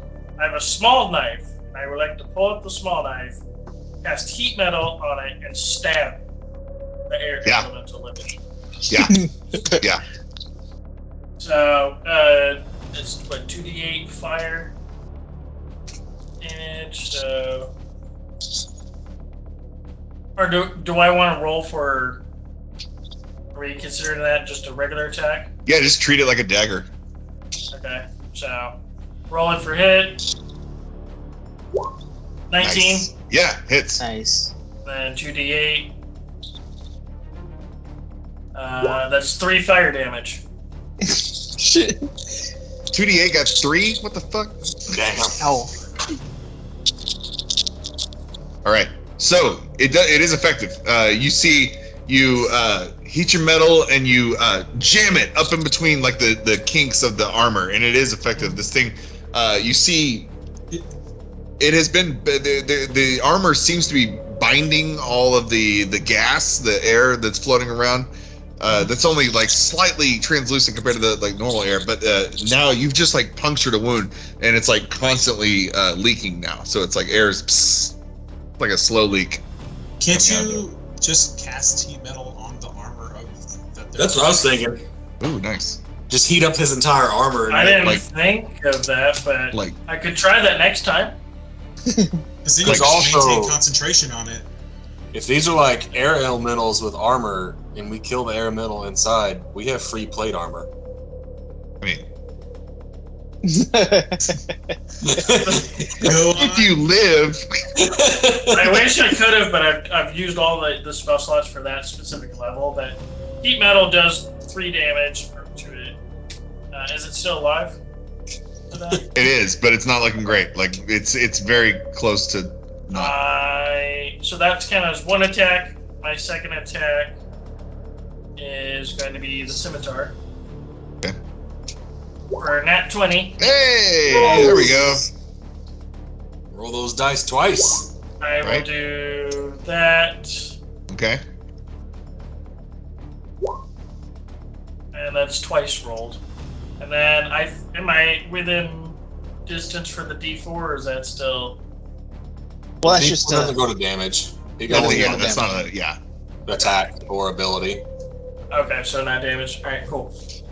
So that Everyone looking at who can see this just saw Null, and you can tell Null has this thing like in his grasp. The knife's still inside of it, and this thing is.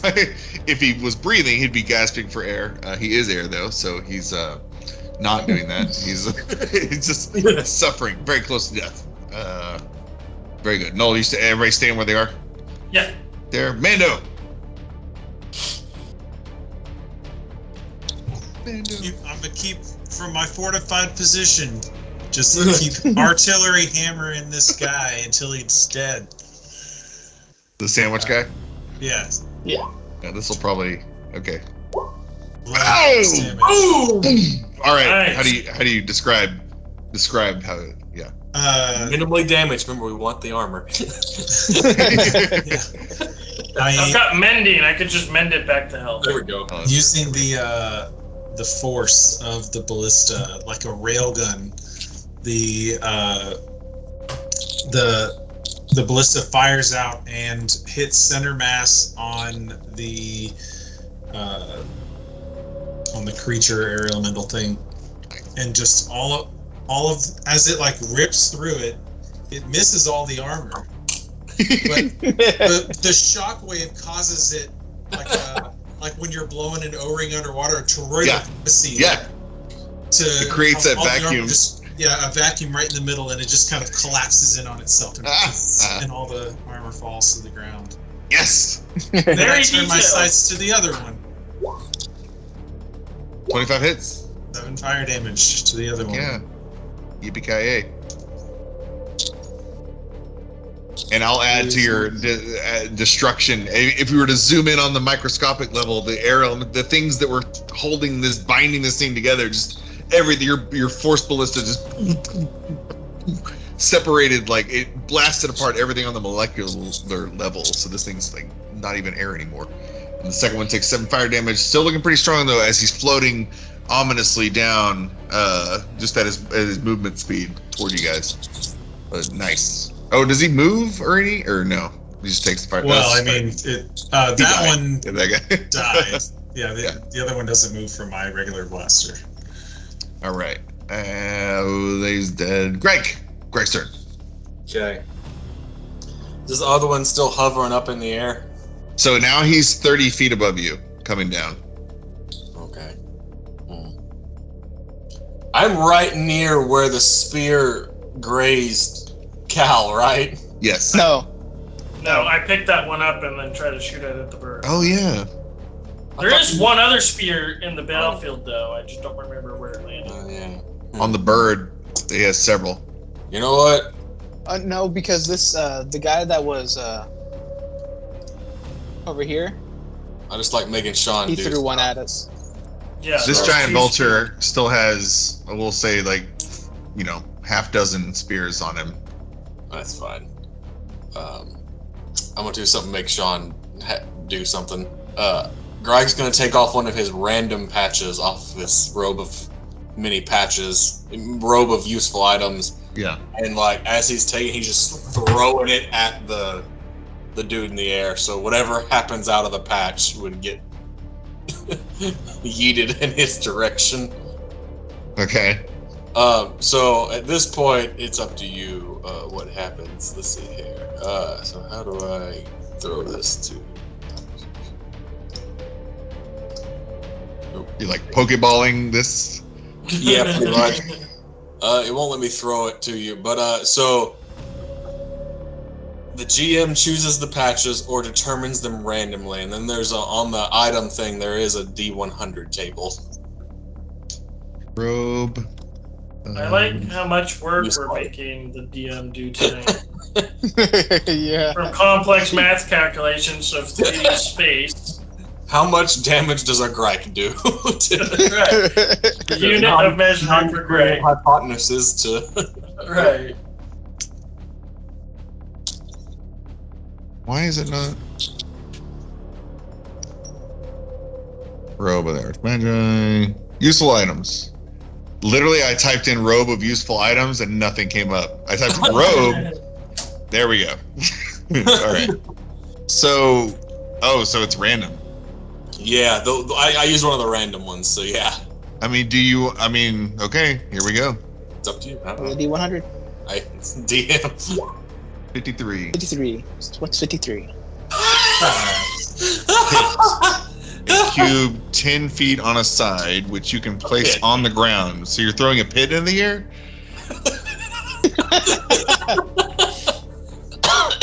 Within 10 feet of you. I'll say, okay, yes, as Gryke, thinking he's being clever in the moment. He's like, you know what I'll do? I got him, and he rips off a patch, and like I'm thinking like slow-mo anime style, like zooming in on the patch itself. He like looks at it, like star in his eye. He's like, oh, throws it, but it immediately, it's like a limp dick. It just kind of turns into a pit. Just like the spear. Just like the spear. Yep, just like right in front of you. But it's a 10 foot, that's okay, so it'd be right underneath him, so there's a pit underneath where he would come down.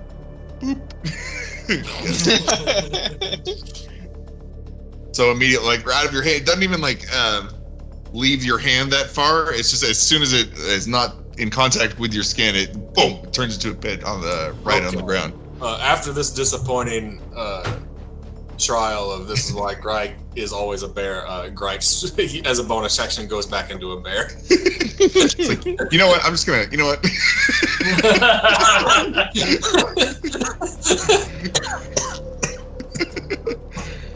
All right, Brown Bear Gryke is back. He's back. In the pit. No. You know, you're more like when I think of your character, I don't really think of the turtle druid thing because you're in bear form so often. You guys are just hanging out with a bear, you know? A tree. I'm starting to think the turtle form's his wild shape form. Yeah, I'm not a turtle druid. I'm a bear that happens to have class levels. That brings us back to the bad guys. Well, the one bad guy. He's falling down. He sees this malarkey happening. He sees you throw out the patch. He turns bear. He's just like, he hasn't lost any I guess motivation. I don't know. Again, you can't tell the emotion with these guys. They're just like objects, dangerous objects coming at you. So he's gonna by himself now. He is by himself. He's going to complete his movement speed to get down to Gryke's level and then start wailing. Ooh, Here we go. So first attack, 21 to hit. Yep. And then second one, 22 and dun dun dun. Well, we'll come back to that. The second one. And 22 again. Jesus Christ. Yep. Okay. So, well, I'm also supposed to quick. Let me see if that. So this real quick. Just one. Okay. All right. Yes. So it should be 3 to 1, 2, 3. Bam, bam, bam. So 3 flail attacks, all coming into contact. But Gryke, you see the like before the electrical spark start to kind of short out and build up. But then it seems like it doesn't fully activate this time. But they all do hit. So that's 16, 20. It'd be 26 total. So half that. Okay. Bludgeoning damage. It's wailing on Gryke, Brown Bear Gryke with his, and he's like ground level now, top of the ground level. That's it for him. Cal. Jeez. So Cal is going to use the other guy was able to dodge out of the way of the Sacred Flame. Well, no, I'm not close enough for the other one.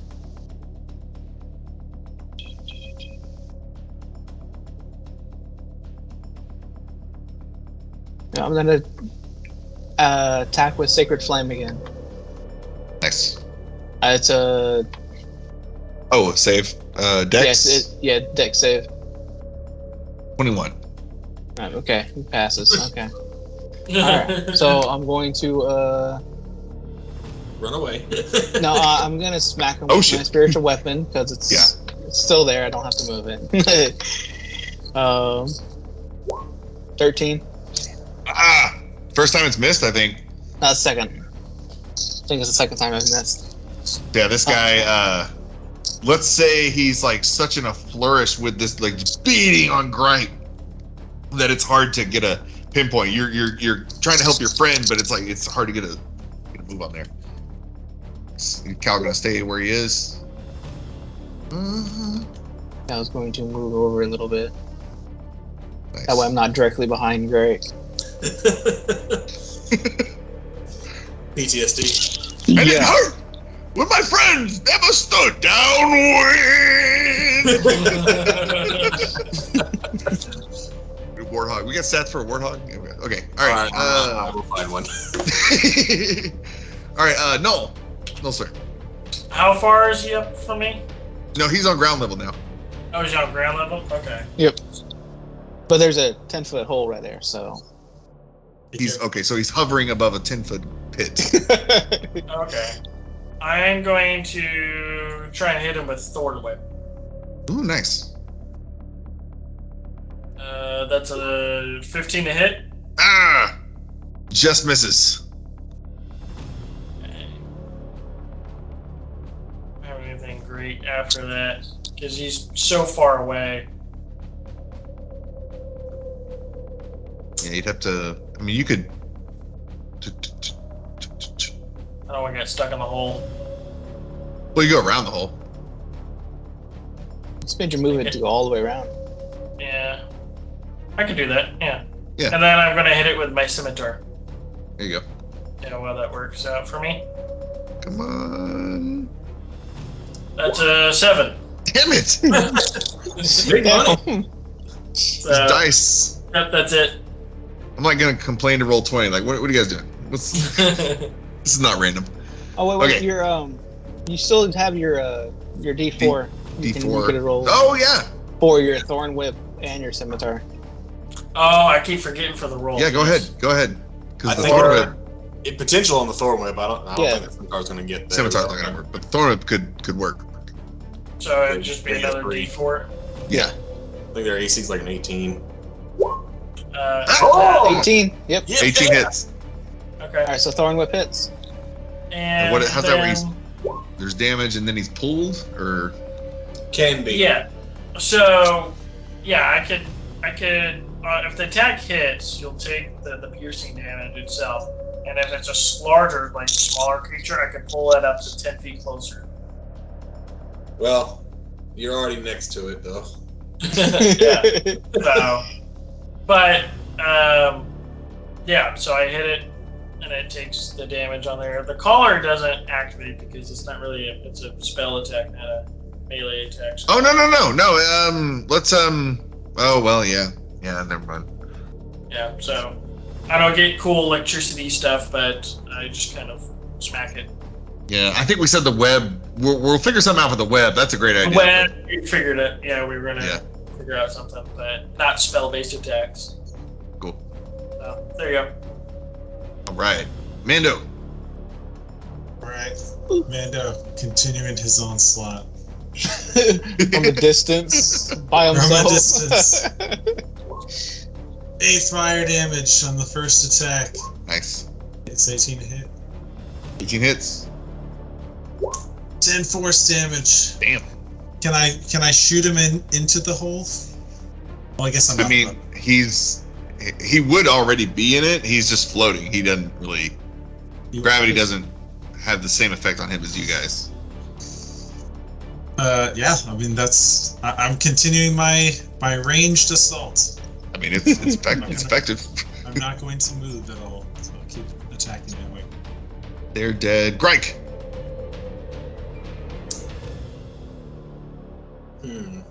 Tackle him. Well, yeah, that's one thing. Like Gryke's kind of realizing that his claws and stuff aren't doing near the damage that his allies' fire and force-related weaponry is doing. So I think Gryke is going to take one for the team a little bit and grapple this dude to hold him still, so his allies get better shots on him. That'd be like advantage. Can you hit him now? Like, he's right here. Hit him. So Null can start swinging with advantage now. Yeah.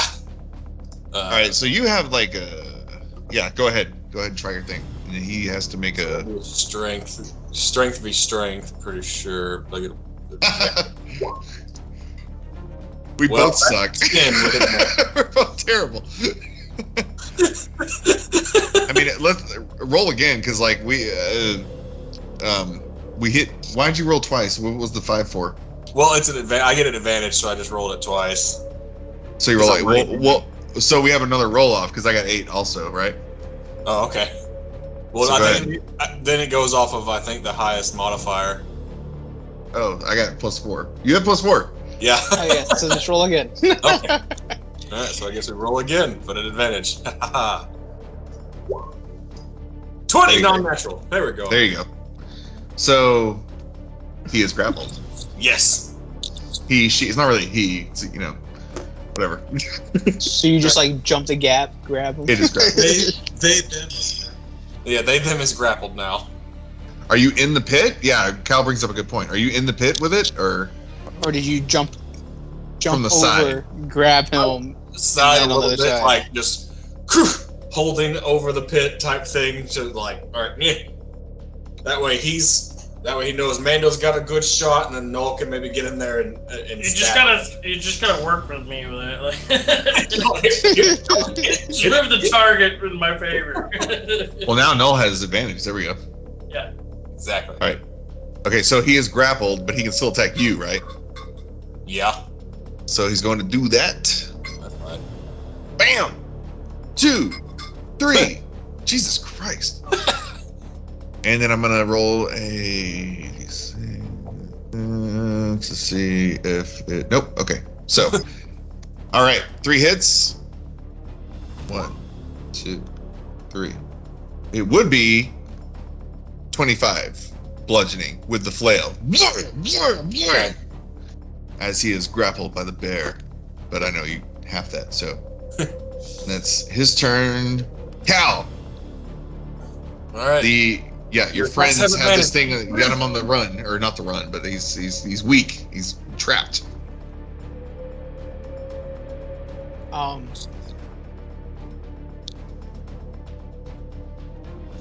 Walk up to it and hit it with your mace and spiritual weapon. Sacred flame it or something. Yeah, something. Yeah, I'm gonna Can I walk that distance? Yeah. Yeah. No problem.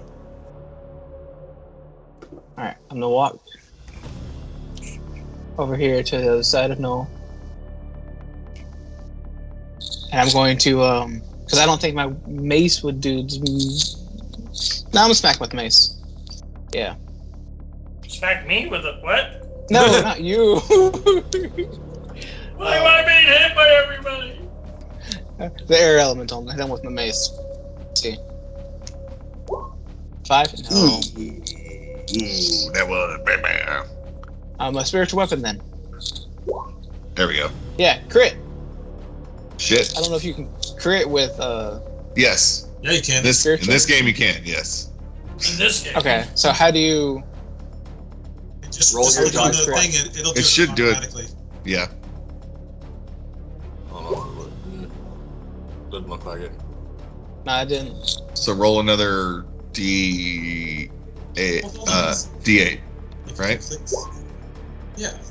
You'd have to click the pink word spiritual weapon for it to roll the damage. So it's 12 plus 6. Ooh, nice. Okay, well, I was on the okay, I was on the other He was on Beyond. page. Yeah. But once you do that, so you can do both. So Cal, once you cast it from D&D Beyond, you can still do what Mando's saying. So once it pops up in the chat, then you can hit the spiritual weapon pink button in the chat, Oh, Yeah. okay. and then it pops up. Boom! Like I just did it. Josh did it. Anyway, Okay. there you go. But yeah, That's what I should have done. Okay. So it would have been the. Is it 18 or 12? I mean, do the one that he rolled. Not Yeah. So my us. first roll was the 12 plus. then plus my 2, I guess, so 14. We'll figure that because the first time I rolled it was 12, and you said add the D8. other D8, so that was a 2. Okay. So, Yeah. Okay. Cool. So it's just a 14. But yeah, he takes full damage, and he is now looking shitty. He's looking real bad. Is that it for Cal? Yeah, that's it for Cal. Okay. Null. Here we go. All right. Where is he at? Is he still in the hole? Okay. Well, Gryke is holding him above the hole. All right. Now everything fancy I'm gonna do. So scimitar. Yeah. At advantage, right? Yeah, advantage.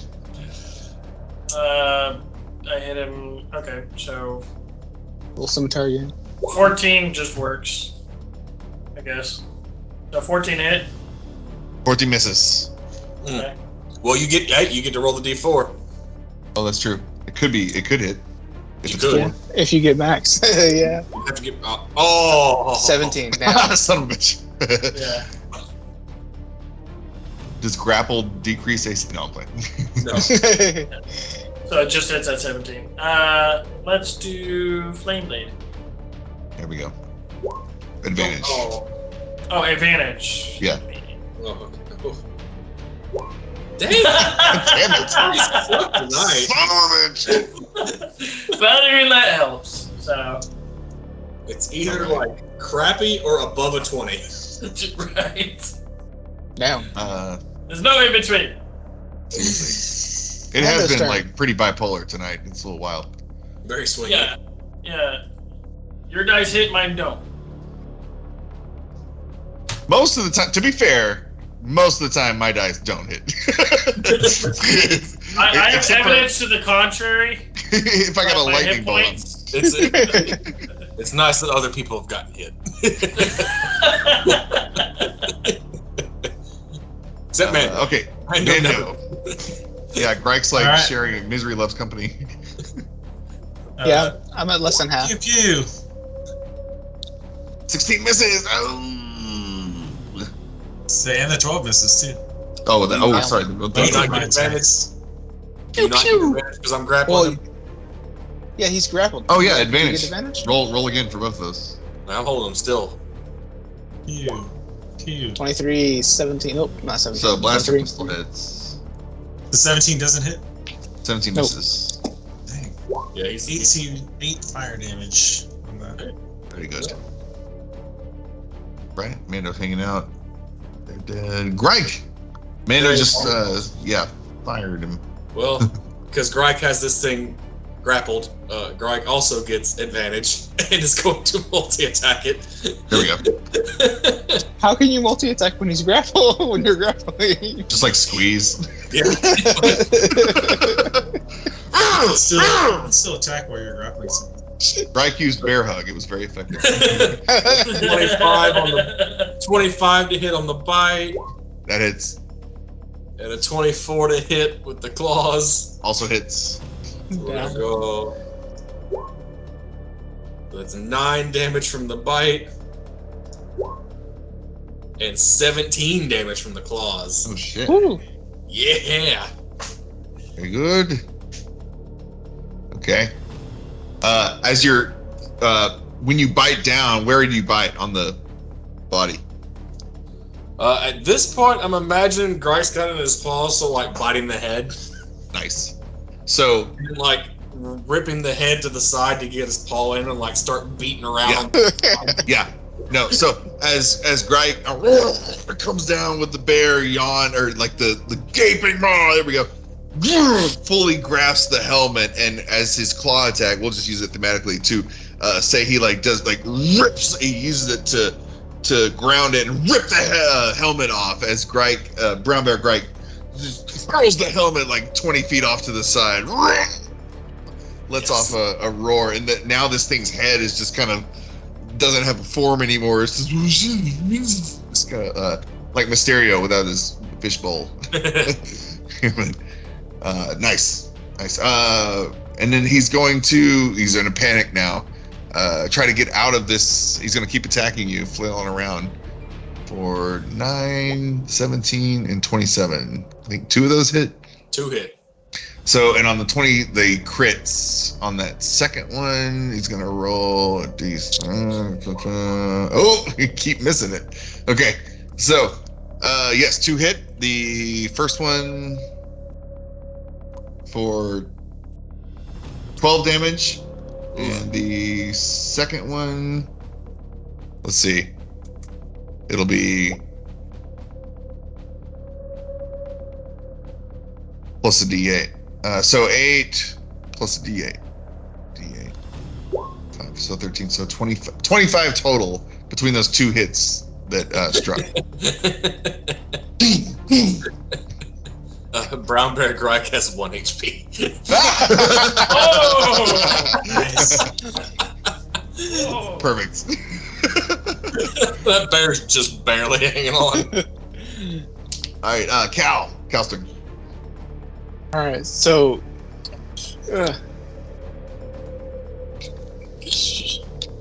Just hit it. Kill it. that's what I'm about to do. Yeah. You get advantage. Yeah, everybody's got advantage I'm gonna attack with a sacred flame. until that 1 HP goes. I was like, oh, yeah. I'm gonna use my sacred flame, so Okay. that's the dex save. Dex save or do it. It's not doing it. There we go. Nat 1. Ooh. Damn. Okay. So I'm gonna say that crits. say that crits. Okay. So that would be 6. 6. Okay. Wow. And what a crit. 6 radiant damage. And then I'm gonna go for spiritual weapon. Oh shit, 20 hits. hit. Yeah. Hell yeah. And 8 force. Taking the full brunt of the spiritual weapon, the Air Myrmidon, now without a helmet, loses yet another shoulder piece of his armor. Now, where there's no armor, it's just like leaking out. If there was blood, it'd be bleeding everywhere. So he's just in a panic now. Not even sorry. There's no sound or anything, but it's very disheveled. It's not as intent as it was earlier with his blows. Null's turn. All right, it is hurt. Let's see if Yes. we can ease its suffering. I'm going to scimitar it again. See if we can get anything. Nope. Advantage. Son of a bitch. What advantage? Roll Oh, advantage. Yeah. Roll again. And you get a D4. This is like Evil. It's a fucking joke. There. This is a fucking joke. D4 won't even What the work. Alright, Flame Blade. hell's going on? Dude, Well, it wouldn't. Yeah. Flame Blade. this is like, There you go. There we go. hey! Flame Blade hits. Fuck yeah. That is 12 fire damage. Dude! Let's go! How do you kill this bitch? I just slice it through the air and it just gets sucked up or burnt. Yes. I'll say, yeah. You, Dissipates. they got the same way you would like mess with like scrambled eggs. Your flame blade goes into this thing. And just you're so tired of missing. You're like you pack 8 hits into this one hit. And you're like, motherfucker, die. So he just swirls up the insides of this thing, and it just like burns up in his flame blade. No. The armor falling down, Right. piece by piece at your feet. Yeah. Hurrah! Victoriously slain the Air Elemental Myrmidons. Fuck, that was brutal. Yeah. Sits down. Shit, dude. But everybody's okay. You got like, Yeah, I got healed twice. man. What are you sitting at now? 16 damage right now. Alright, well, you're higher than me. I was at 3 at one point. Awesome. Congratulations, you have fended off the air cultists' attack as you were just trying to check out the resting place of Banjo Tet. These assholes crashed your party, but you came out one more victorious. session without being able to figure out what the Fandalorian secrets are. You're right. But it's okay. That was awesome. That was fun. Yeah, cool. So, having recently, just defeated these, we'll pick up at the top of Dragon Barrow. When we pick up next, and no more attacks. I promise, son. Sweet. Y'all have fun? That was cool. That was lit. Yeah, I got to do some very interesting things. Yeah. Yeah, I liked the problem solving. That was cool. Got a lot of attacks in this time. Yeah. I like it when we have room to breathe, like when there's like space for shit to happen. Yeah. All closed in. Cool. Mando's over there by himself. Way over there. Doing damage. Perfectly safe and doing Mando comes out, and all of us are like bloody, battle-weary, dents in the armor, and then Mando's still bright and shiny. Yeah. That was a good fight, guys. Dude, where were you at? It's gonna and then- all accumulate in one battle, and Mando's just gonna drop out of nowhere. And we're gonna be like, "Wait a minute, what happened?" There's only been like 2 times where I took any significant amount of damage, and they were both from getting hit by lightning bolts. Yeah, I would think so because of metal, you know. yeah. Down the lightning. But I mean, I've been hit like maybe once in melee. This was really cool too because I got to use the effects of the shock collar. Finally see that in action. Yeah. And when you hit, it'll be even more. Yeah, I was trying to stack up the bonus of the D4 from the cleric and then my own stuff. Like, Hell yeah. Yeah. Cool. Well, thanks, guys. That was fun. yeah. Take care.